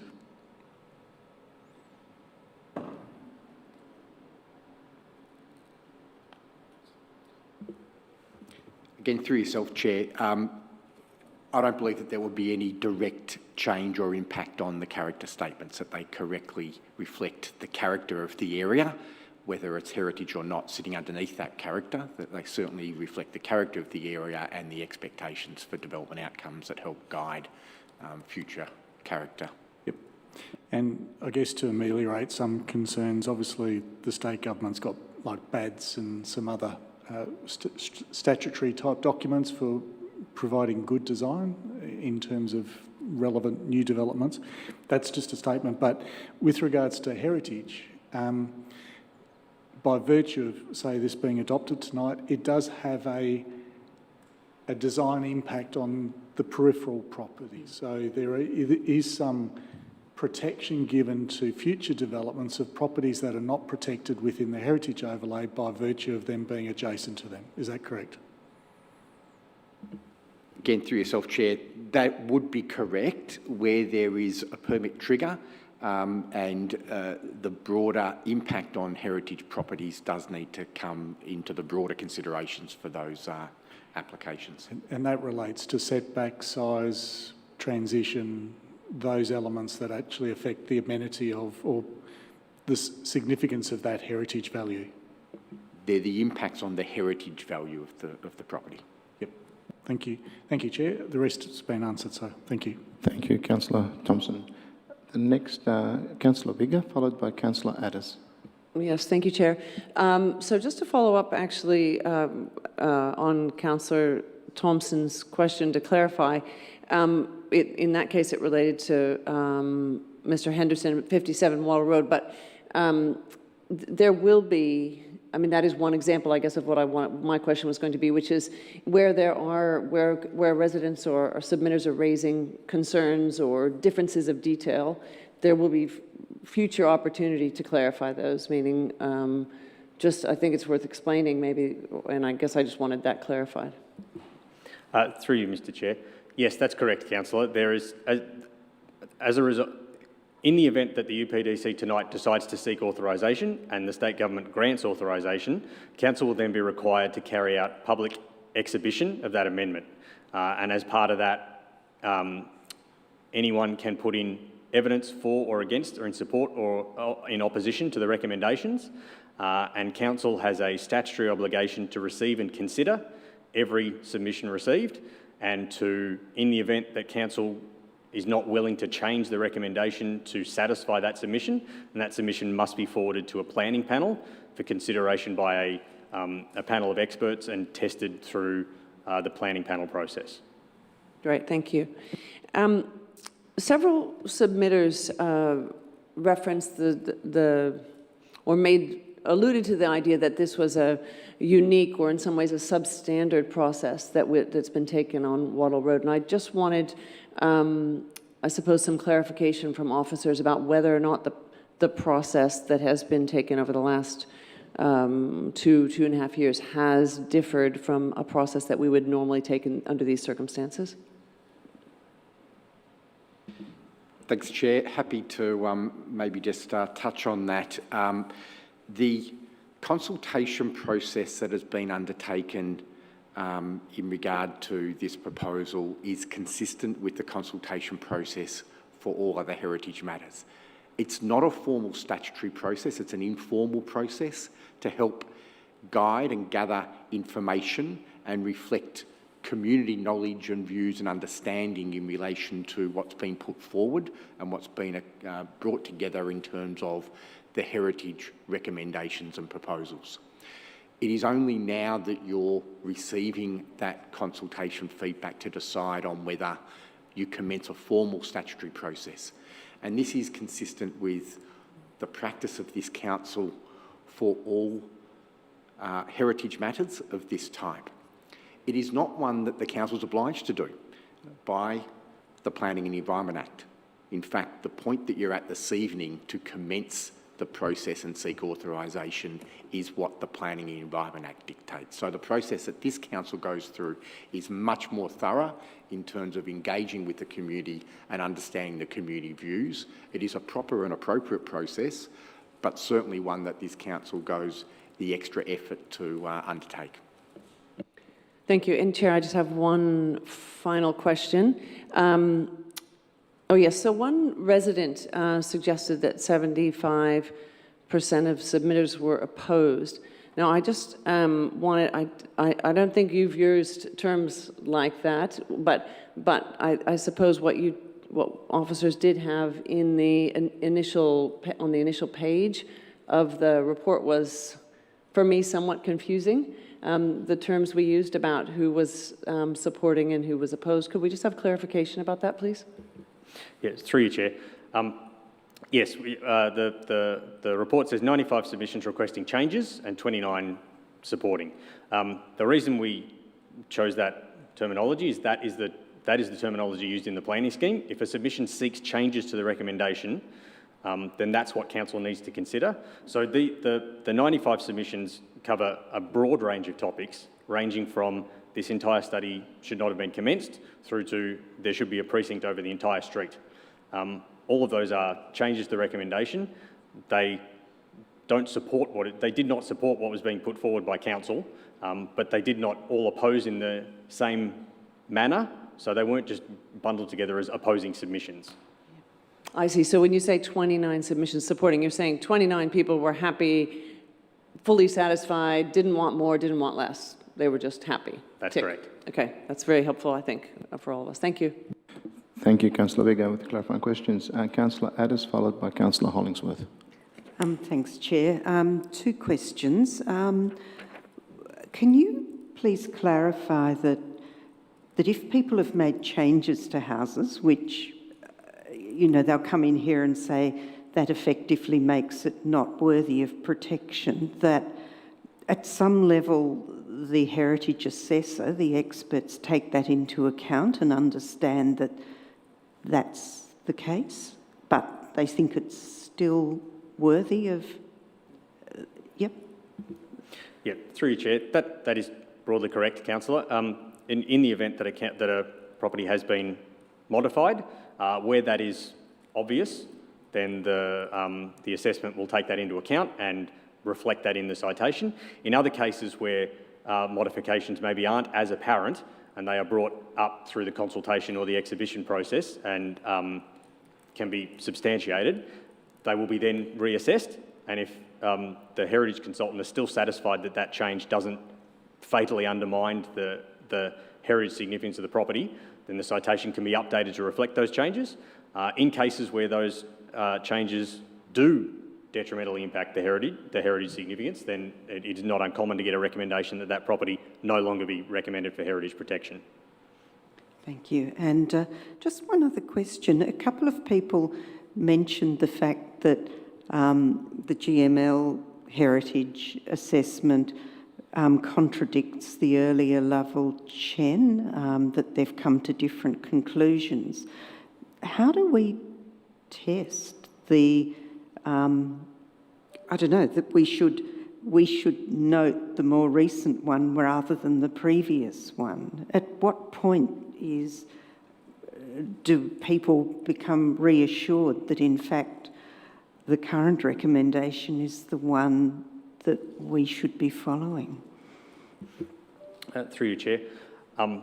So there are a few places that we can make that consideration. When GML come back to us with their recommendations, we, as officers, read them with that view in mind to see if they stand up to our scrutiny. One difference between the Lovell Chen assessment and the current GML assessment is the Lovell Chen assessment has no comparative analysis, which is an important part of heritage citations nowadays, but wasn't at that time. So the comparative analysis looks at other properties that are in the heritage overlay that are comparable to the properties that are being nominated and says how these compare to those properties and why these ones should go in, because they are comparable. The other point that is tested is through the statutory planning scheme amendment process. Council, the Lovell Chen study is out there. It is public. Anyone can get that study and read it and compare it to the GML recommendations and take that to the planning panel and say, look, this is what Lovell Chen have said, and this is what GML have said, and the planning panel will consider those things and come to a conclusion as to whether they think GML's recommendations can justify the heritage overlay being put in place. Thanks, Mr. Brennan. That's very helpful. Thank you. Thank you, Councillor Addis. Councillor Galt again. We're going around seconds now. Just a point of clarification. Councillor Biggar, prior here to... Sorry, Councillor Galt. I've been corrected. Apologies. Councillor Hollingsworth, Thank you. I think Councillor Galt's comment was with regard to something that's just been said, so I'm happy to wait for him to ask the question. But thank you. Thank you for predicting the future. Thank you. I hope you can satisfy that. Just to clarify a point that Councillor Biggar raised earlier about the detailed lists that are placed in there, I believe, I've just had a look through the report again, I believe those are on page 136 and 137, which lays out the proposed precincts, the two of them, which I think is what Mr. Walker pointed to before. And that's also shown on figure 2 on page 118, but the rest of the diagram, figure 2, appears to be the different properties. But on 136 and 137, it clearly sets the Victorian places. It lists all the houses in different era categories, interwar and after-war properties. I believe that's what we're dealing with tonight. Thank you, Councillor Galt. Councillor Hollingsworth, back to you. Thank you. Look, I've got two questions with your indulgence. One for Mr. Brennan. You spoke earlier about if this motion is supported by Council this evening, then the request will go through to the Minister for the interim heritage overlay. Can I just seek clarification on if it was supported by Council this evening, would that be acted on fairly promptly, within days, not weeks? Through you, Mr. Chair. Just to clarify first, this is as a decision to seek authorisation for permanent heritage overlays, not interim heritage overlays. Permanent heritage, yeah. Sorry. I thought yes. you talked about there was still 2 more processes to go, so thank you for that. So then what would be the process moving forward? It would then...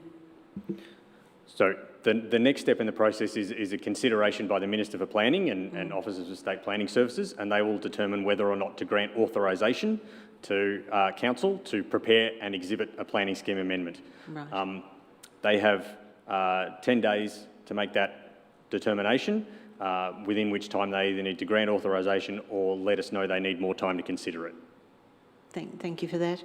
And my second question was with regard to the 2012 to 2014 assessment. My understanding is Council at that stage hadn't adopted the Heritage Gap study process. Is that correct? The Heritage Gap study, which is a more comprehensive process, was after 2016? That's correct. Thank you. And so that would explain in 2012 why the assessment wasn't as thorough. Is that correct? Through you, Mr. Chair. The study in 2012 was different to the methodology used in the gap study assessments. Yes. That was context had been engaged to investigate a precinct for Lisson Grove and Wattle Road, specifically looking at a precinct over those 2 streets. Their end recommendation was that a precinct for Lisson Grove could be justified, but not for Wattle Road. And they then nominated some properties that they said should be investigated as potentially individually significant properties. Right. There was then a further study done in 2014, which is the Lovell Chen one that we've talked about, which looked at those properties and made its recommendations. And it didn't proceed. Thank you. Thank you, Councillor Hollingsworth. Councillor Thompson. With your indulgence, Chair, second question, maybe to assist those objectors in further conversations should Council resolve tonight, through you to the officers. For those objectors moving forward, the matters at foot are heritage value, first and foremost. So to assist them in their presenting their cases, do they need to provide one, either empirical evidence of something that counters GML's position, or to obtain professional heritage advice themselves to actually take that argument through to the planning panel? Through you, Chair. I don't want to specifically say what people should do, just in case that gives the unreasonable expectation that that's what if they do that, they will come out. Things that could be investigated by people objecting are, yes, empirical evidence of faults within the citation, or, for example, large alterations to properties that have not been included in GML's or picked up in GML's investigation. Engaging a heritage consultant can assist in that, but it is certainly not something that is required in order to appear at panel or to put in a submission to council. Who and the qualifications of the submitter are not something that adds additional weight to council's consideration of it. It is the points raised in the submission that are the determining factor of council's response. To that end, if it gets to a planning panel, which it may do if we follow this path, does the planning panel give greater weight to expert advice, such as heritage advisors on councils and independent advisors from maybe the residents, versus a resident's own perspective? It would depend on the matter under consideration. An expert opinion on the heritage opinion of a property would be carried greater weight from a heritage expert.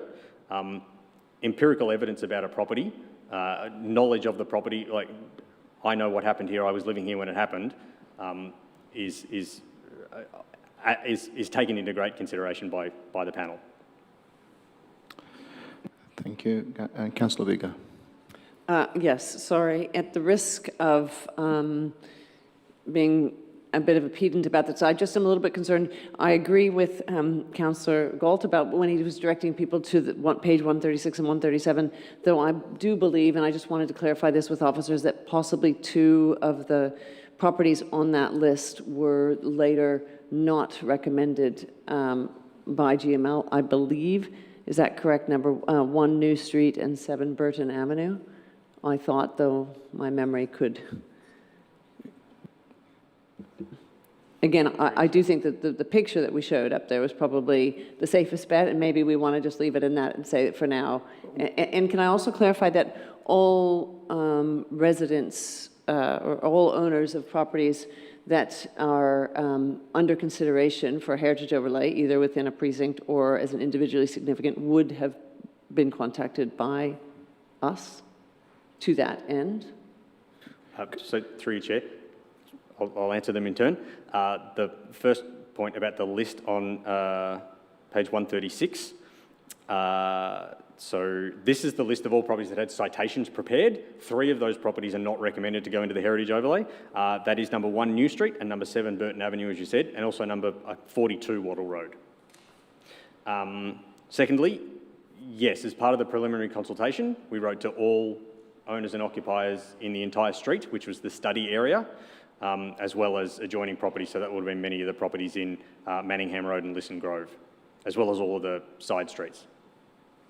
Great, thank you. And Chair, just to say that I would be ready to put forward a recommendation when time is right. Thank you, Councillor Vega. Thank you. Before, I don't think there are any more questions. I have one small question that goes to a clarifier on Councillor Addis's. Without mentioning any names, have there been any consultants over time, heritage consultants, that have changed their opinion on a specific location or property when reviewed twice, in your knowledge? Through you, Mr. Chair. So an example of that would be throughout the GAP study process, there were a number of properties that were recommended by the initial investigation, the draft study, to go into the heritage overlay, and following the exhibition process and the panel process with further evidence put forward. In some cases, the panel did not support those properties, and with the evidence, Council's heritage consultant agreed that they did not warrant heritage protection. In other cases, the panel recommended that properties come out, but Council's heritage consultant remained convinced that they were of heritage significance, and they went to the minister to make an ultimate decision. But yes, there have been cases that places our heritage consultant has recommended they come out through the process. Thank you, Mr. Brennan. Reaching an unfortunate time in this juncture, very close to where we are,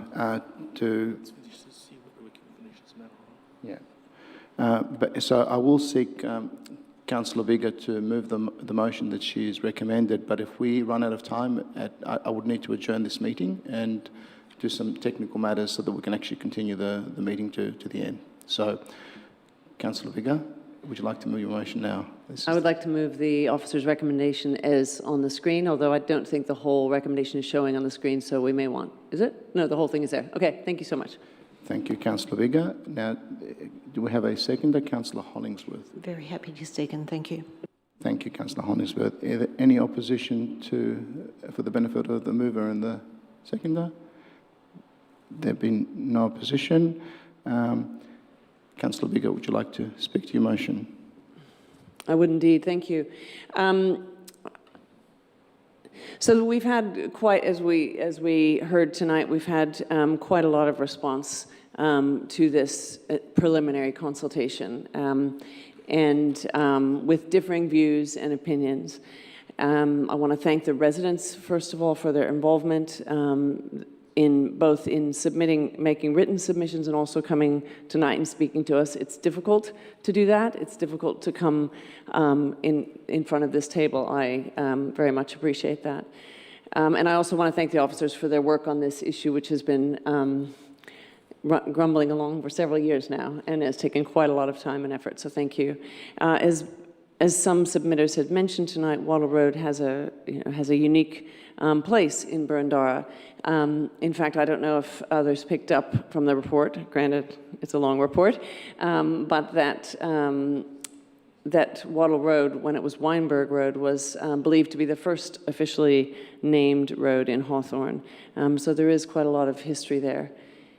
And as we all know, Wattle Road's development didn't come along all at once. The homes represent a variety of eras, from, I think, the initial home dating from about the 1850s, 1856 or so, all the way through the late 20th century. I would just encourage my fellow councillors to remember tonight that this is, as Mr. Walker said, the beginning of a process, an important beginning. We've done, there's already been quite a lot of work done, and I actually wanted to call out, for instance, that the thorough steps in not only hearing, for instance, from Graham Butler, who some residents, I think, asked to respond to the GML report, but then having GML respond to that. So I feel like there's been quite a lot of work done already to ensure that we have been very thorough.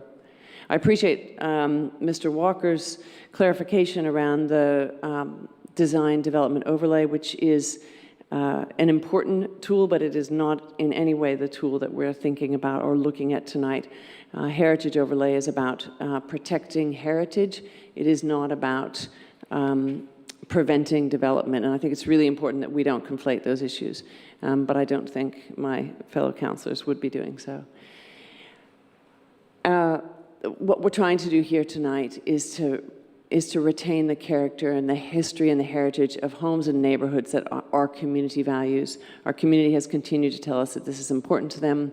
When we've asked in our consultations over the years, and all of us receive emails and phone calls regarding this with a great deal of regularity. So given the lack of opposition tonight, I think I'll just leave it at that point and encourage my fellow councillors to support the officer's recommendation. Thank you. Thank you. Thank you, Councillor Vigor. There be no opposition. Councillor Hollingsworth, do you wish to speak to the motion, or...? I would like to speak, but I appreciate we're time poor, Yeah. so I'll thank Councillor Bigger for her comments and very much support the motion. Thank you. Thank you, Councillor Hollingsworth. Councillor Vigor, do you wish to say anything else? Thank you for that. Then I will put the motion. All those in favour? The motion is carried unanimously. Thank you, councillors, and thank you, the officers, and for the presenters in the gallery.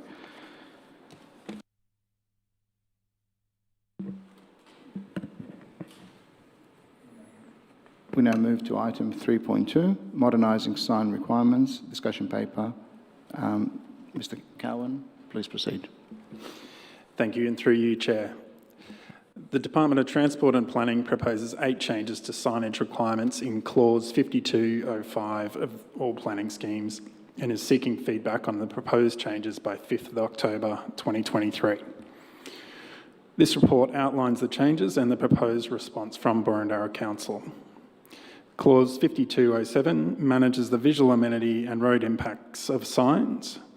The proposed changes mostly relate to temporary signage and are intended to respond to new technologies, shifting business needs, as well as reducing the regulatory burden. The 8 proposed changes are detailed in the UPDC report and include allowing more than one real estate and construction sign on corner sites, allowing signs to remain for 21 days after sale for real estate signs, and allowing the use of electronic real estate signs within certain restrictions. In general, the proposed changes are considered to be pragmatic amendments to regulatory framework for signage that reflects recent trends for temporary signage. Planning officers have assessed the changes and prepared a response to the Department of Transport and Planning to seek more clarity on some of the planning controls relating to signs and ensure an appropriate level of amenity is upheld. Officers recommend the Urban Planning Delegated Committee endorse the attached submission to the Department of Transport and Planning regarding the proposed amendments to Clause 52.05 for signage. Thank you. Thank you, Mr. Cowan. There are no speakers for this item. Councillors, anybody have any question? There appears to be quite a number of councillors that have questions, so I will proceed with what I recommended earlier. I will ask for an adjournment of this meeting so that we can open the other meeting, which will then go to adjournment so that we can continue this meeting so that we don't technically run out of time. So, do I have a motion to adjourn this meeting? Happy to move such a motion. Thank you, Councillor Sinfield. Seconder? Thank you, Councillor Watson. Yeah, happy to second. Councillors, I now put the motion to you to adjourn the meeting. Motion's carried unanimously. The meeting is adjourned. Thank you. Seconded. Councillor Thompson, seconded. Thank you, Councillor Thompson. Thank you. Now put the motion. All those in favour? The motion's carried unanimously. The meeting is resumed. Welcome back, everybody. Just for your benefit, we had to adjourn the meeting due to some technical time limitations that are part of the governance rules, but we now have resumed and we're continuing the discussion on the previous paper. So the paper was presented by Mr. Cowan. Councillors, any questions? Councillor Park. Chair, just in respect of Proposal 5 relating to construction hoardings, is there any time limit? Because my concern with that is that some construction periods can drag out over many years. Mr. Cowan? Through you, Chair. I'm not certain about the time for the construction signage. I presume it would align with how long the construction hoarding is enabled to be up. So I guess it depends a bit on what one understands the term construction period to mean, but for example, on Burke Road, there's a site of existing shops that were demolished and nothing's been built there, but I mean, you could argue that if they put a hoarding up that it's a construction site.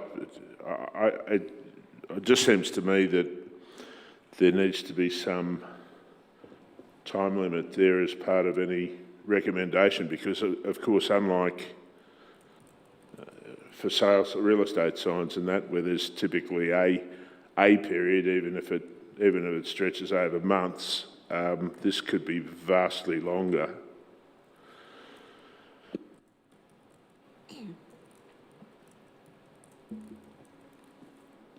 Noted. I think we'll take that on board.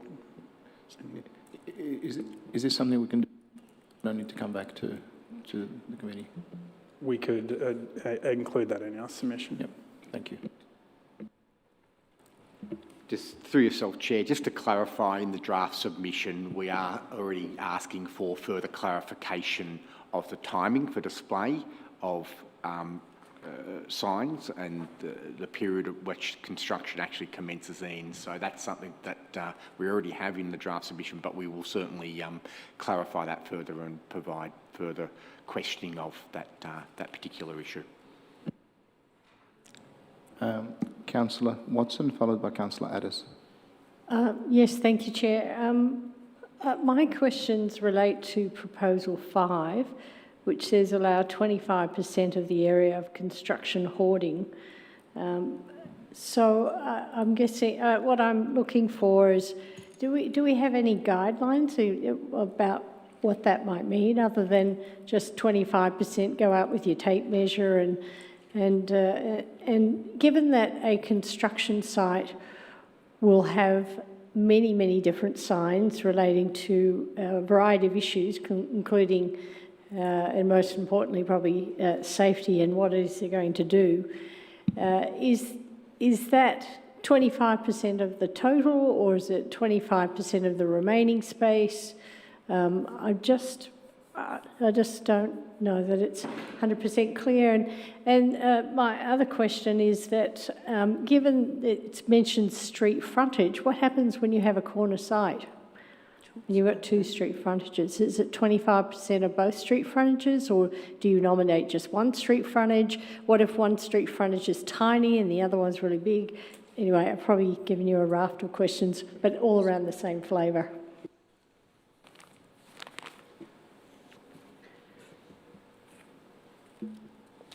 Well, in answer to the second question, it would be both street frontages. I think that's pretty clear in the proposed changes. I'll just, on the other, just clarify in a minute. Excuse me. Just to clarify, through yourself, just to clarify, the proposal is that it's 25% of the area on each street frontage.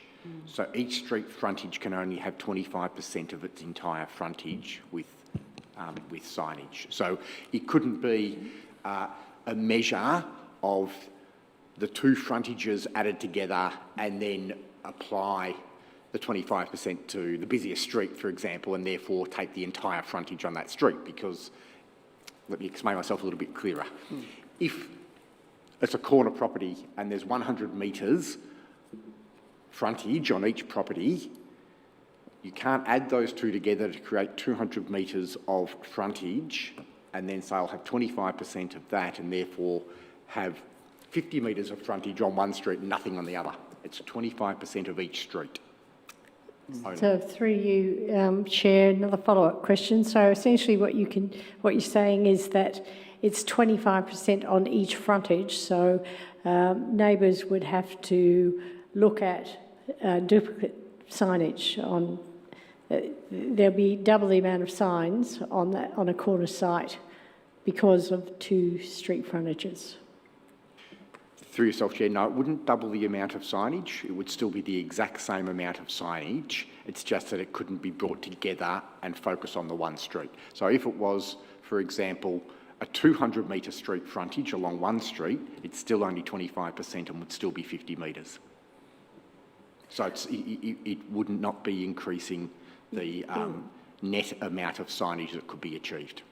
No, I do understand that. What I'm trying to say is that on Smith Street, you'll have 25% of signage there, and then on Johnson Street, you'll have 25% signage there, but still the one lot. But because it's got signage, essentially, at two street frontages, essentially you do get to double your signage because of that factor. You get 25% pops in two places. That's correct? From that point of view, you get to have signage to two street frontages. That's correct. Okay, thank you. Thank you, Councillor Watson. Councillor Hollingsworth, you want to make a comment? Or Thank you, Mr. Chair. I want to ask if, two questions, if this is time constraint, if we have to make a determination on this tonight, and if it's not, I want to seek my colleagues' opinion on whether or not we should defer this to a CB&D to allow more time to process, and what would be required. For example, could we lay this on the table and defer it to a future meeting? So let's answer the first question. Is this a time constraint? The responses are due on the 5th of October. Okay. So it's relatively So okay. yes, Okay. time constraint. So I think we have our answer. We need to work through it. Okay. Councillor Addis. Thanks, Chair. How does this relate to heritage overlays? Because I'm aware that, you know, if you have for example, a commercial property in a heritage overlay, there are specific permit requirements, and I couldn't see anything here that addressed what could be a different treatment in a heritage overlay.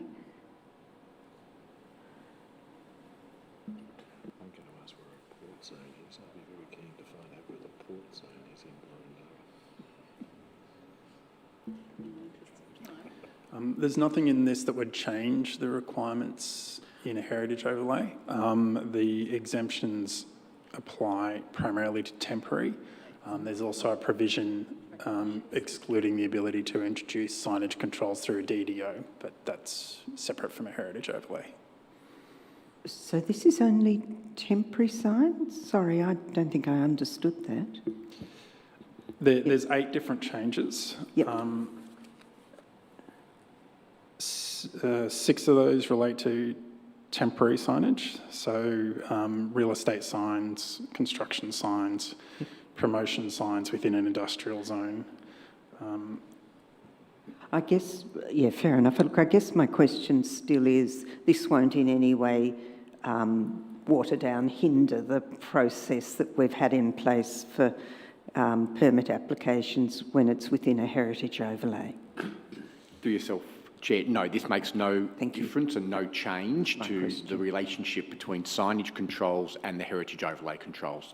They continue to operate independently. Sorry.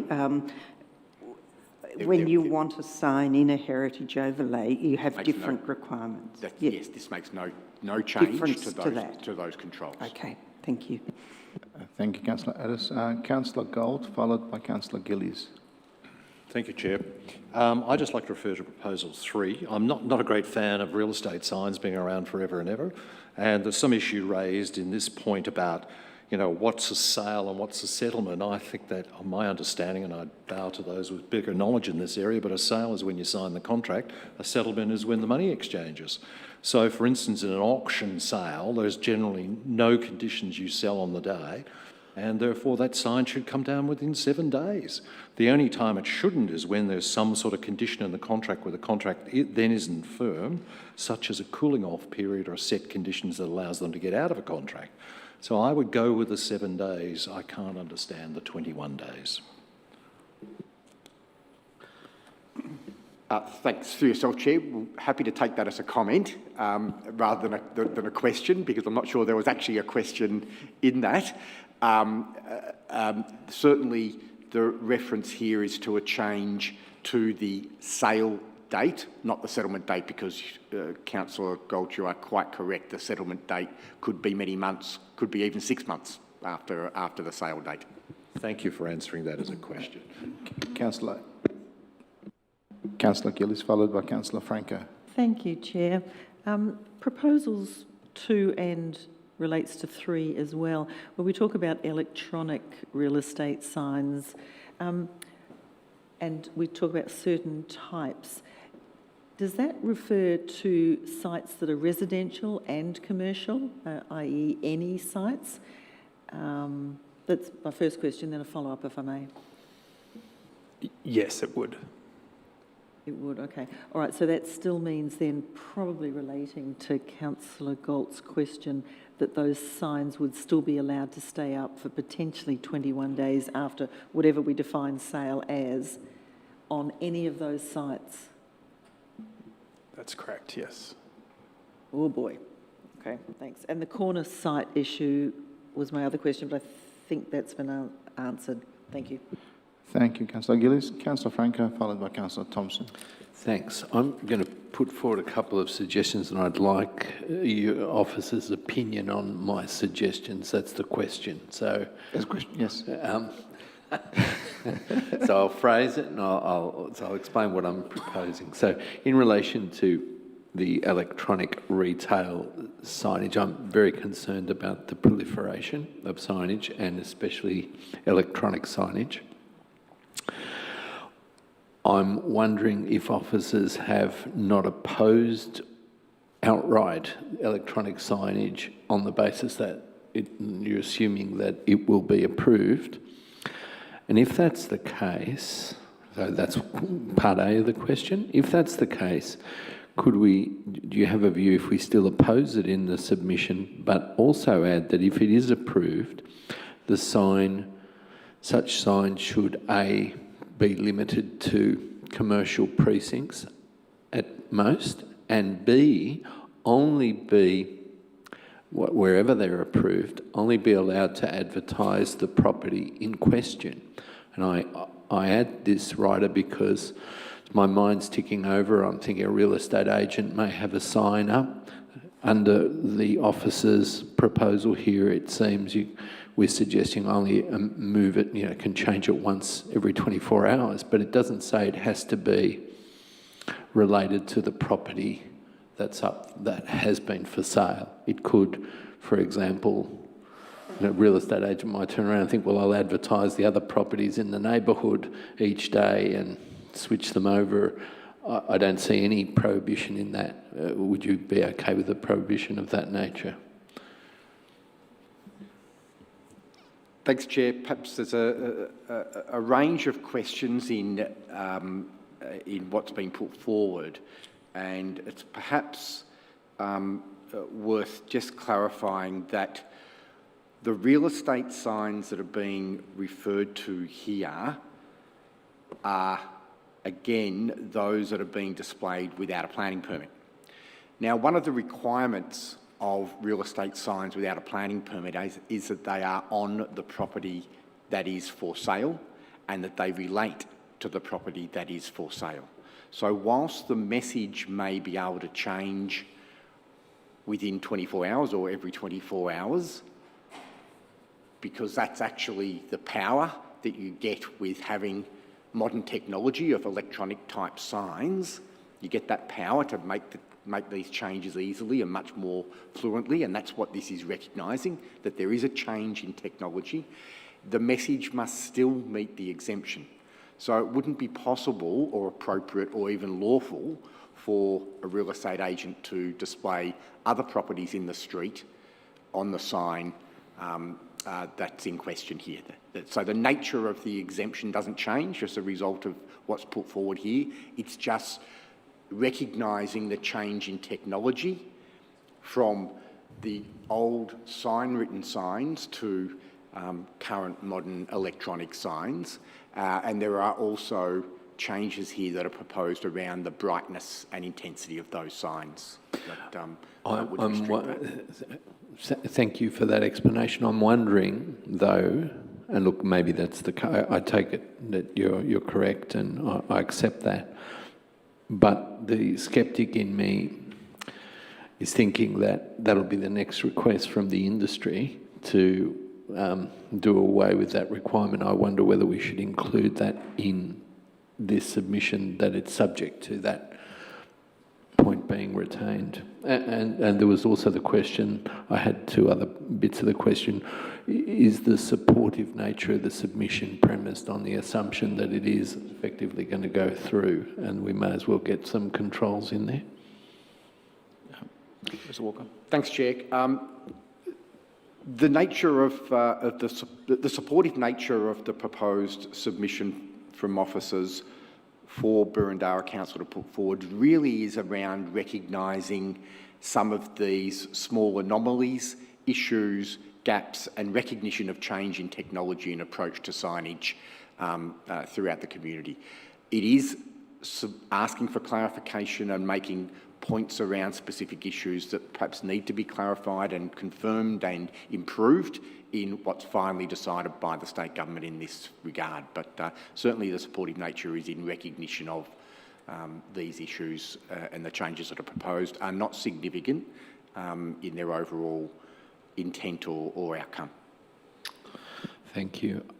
In relation to construction hoarding, other councillors have raised various concerns about the length of time.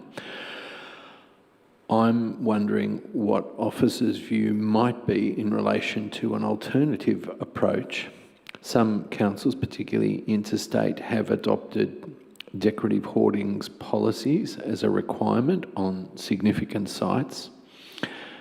And rather than our submission perhaps acquiescing to the 25% rule, perhaps we could require, request that decorative hoardings be a requirement on significant sites, and of which, say, not more than 25% might be used for signage purposes as envisaged in the proposal. That way, I'm wondering what officers' view might be on that proposal. I'm contemplating this as something rather than just the industry getting some signage benefits, there's some community benefit back in response to the benefit that they obtain. Mr. Walker, want to respond to that? Again, through yourself, Chair, what we have before us is a proposal from the state government to provide further clarification or changes to a number of sign controls within the planning scheme. And 6 of those relate to exemptions in the planning scheme. The construction signage hoarding component is an exemption to the planning scheme. And on that basis, it would be very, very difficult to have a requirement for doing other things when it relates to an exemption. Council may have a view that it wishes to encourage and support decorative hoardings, but certainly it wouldn't be something that could be achieved through this sort of exemption in the planning scheme. Thank you, Mr. Walker. Councillor Franco. I'd just like to follow up. While it might not be possible through that mechanism, it still could be part of our request in our submission, though, that it be considered. I note that the City of Melbourne has recently adopted a creative artwork policy. Again, it's by exemption, requesting the developers to voluntarily come forth, but there would be nothing prohibiting us from suggesting this as something that the state could consider. Okay. There would be, through yourself, Chair, there would be nothing preventing us from making those sorts of suggestions, of any suggestion. Councillor, are you putting together a motion, or you wish to put a motion, do you? I'm thinking of some amendments to the, and I'm asking questions with a view to teasing it out in my mind. Thanks. Sure. Thank you, Councillor Franco. Councillor Thompson, followed by Councillor Hollingsworth, a second time. Thanks, Chair. A lot of people have spoken about construction, but as long as there's a clear distinction between statutory construction signage, whatever that might be, and advertising, I'm not sure it's quite as clear in the officer's report, but I think statutory signage needs to stay up for as long as it takes. My comment relates to some other, I'm assuming they're exempted signage, and just keen to get officers' views on, say, election signs, which historically have been, real estate boards, and I'm familiar to a number of councillors here and state and federal politicians, whether they would be illuminated, whether we should actually be putting forward any commentary about that. The same thing also extends towards other forms of signage, like event signage. We've got coming up the Ashburton Primary School fete coming up soon. There's a number of signboards around the area there, but do they fit into this submission in any form? Mr. Walker? Again, through yourself, Chair, I don't believe that these changes are focused on, targeted at or dealing with those sorts of signs. They will remain exempt in their own way with their own requirements and conditions. Now, whilst some of the signs that you mentioned often have real estate signage or sponsorship components to them, that's not specifically facilitated by or allowed by the existing exemptions. So that may well be an unlawful activity. Nothing changes in what's being proposed here in regard to those types of signs. So this is focused on the real estate and construction type matters. So in relation to changing technologies and illuminated signs, if we've got multiple election candidates with illuminated signs dotted around, is that not picked up in this? Again, through yourself, Chair, I don't believe that is. I'll just need to have a quick look at that. Again, through yourself, Chair, it's specific to real estate signs. It's not changing the rules in relation to the political advertising signs. So, therefore, what is the control of such signage, and is that something that we can have a separate discussion on? We certainly can, and we've provided information in regard to political advertising signs in the past, but we can recap on that. In fact, it's been repeated as part of the voice referendum signage information that's been provided to Council. So we can recap on that and provide that again. Councillor Hollingsworth. Thank you. Very similar to actually what Councillor Thompson was talking about, but a slight variation.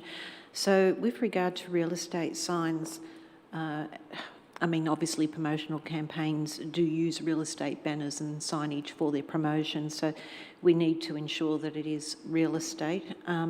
But where it comments allow electronic real estate signs to be displayed without a planning permit, my concern is electronic can be multicoloured. It can change. It talks about the words on the sign have to be the same for 24 hours, but it doesn't say that the words have to be static. So it could be flashing, it could be multicoloured, it could be illuminated in a particular way. I just have a concern there's not enough definition. Thanks. Yeah. Through you, Chair, that is an issue that officers have picked up in their submission and advised,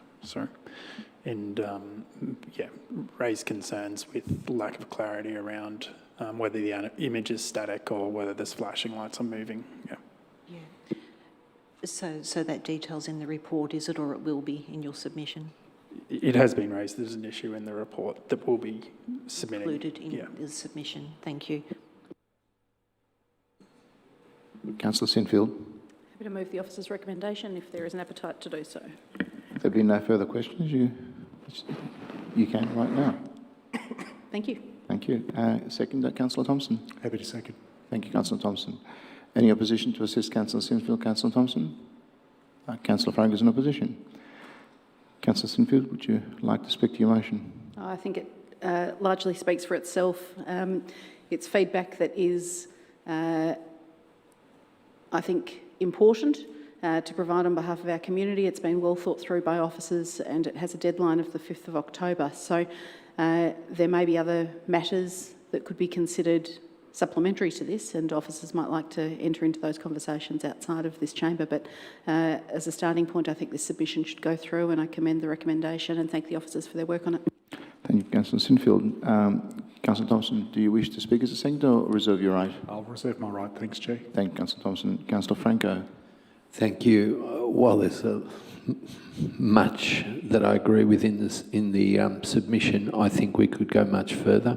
I suggested a few areas that I touched upon that concern me: the proliferation of electronic signage, potentially in residential streets, etc. We're not making it clear that we have concerns with this. I don't think the concerns are sufficient. I think while there may be other existing rules in relation to, say, the nature of the signage, we're not making it clear that our submission is contingent specifically on no change to those other rules, I think we're not taking the opportunity to go further in requiring other benefits being provided in relation to construction sites. Various other concerns have been raised in relation to hoardings. I won't go into all of it. I do think there's a lot good here, but I think we're just rushing ahead. I think it would be better to make a more thorough submission, ask for a couple of days extension. Wouldn't be that hard to get a much stronger and more robust submission, because when the signage does appear in our neighbourhood, people ask what submissions we did make, and this is not as strong as I think it could and should be. Thank you. Thank you, Councillor Frank. Councillor Thompson, do you wish to take up your right now? Thanks, Chair. Look, I support our Mayor's motion here. I think within the spirit of what's been, the questions that have been raised, I think the officers can make some amendments without jeopardising us having to make a decision tonight. So I fully support, sorry, is that I fully support the recommendation. Thank you, Councillor Thompson. Sorry.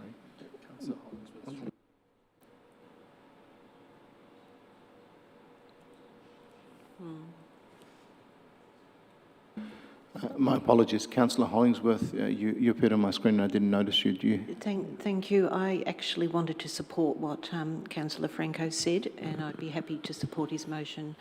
I understand we are time poor, but I think this is a little bit too ambiguous and it potentially compromises our residents. I just don't feel comfortable supporting this.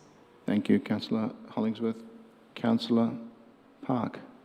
Thank you, Chair. Look, I do sort of agree with the sentiment expressed by Councillor Franco, but the problem is he hasn't put forward a motion, an amending motion, and so it's really a bit hard to deal with anything. And it is an important issue in the community, and it is something that we have discussed from time to time, including our own position about signage outside parks and council land, but absent an amending motion, it's a bit hard to take this anywhere. Thank you, Councillor Park. Having exhausted other speakers, I return to you, Councillor Swinfield, to close off the debate. Thanks, Chair. The sad reality is that the Department of Transport and Planning is going to place little weight on our gift of feedback. We're better to put a submission in now and consider how that may be strengthened or worked upon in the days after the meeting, and make a supplementary submission if that's what we seek to do. The government doesn't often listen to our feedback on any matter, and I really don't think that they're going to take too much feedback from us at this juncture. So I commend this motion. I'm certainly very receptive to additional clauses if anything has been thought of in this motion. I'm happy to incorporate something, or I'm happy to incorporate other matters after today's meeting. And I understand the CEO and I have an upcoming meeting with the Minister for Planning in the coming weeks, and I'm happy to make a direct representation on any of those matters that you wish, Councillor Franco. But for the time being, I'm happy for the motion to be put. Thank you, Chair. Thank you, Councillor Sinfield. I will now put the motion. All those in favour? All those against? The motion is carried 9-2. Thank you, councillors. We've reached the end of the evening. Are there any general business? No general business. Any urgent business? No urgent business. But no confidential business. Thank you for everybody that presented tonight. Thank you, councillors and officers, for all your work. Before I close the meeting, I want to thank you all who have joined us this evening, and I declare the Urban Planning Delegated Committee meeting closed this evening. Thank you.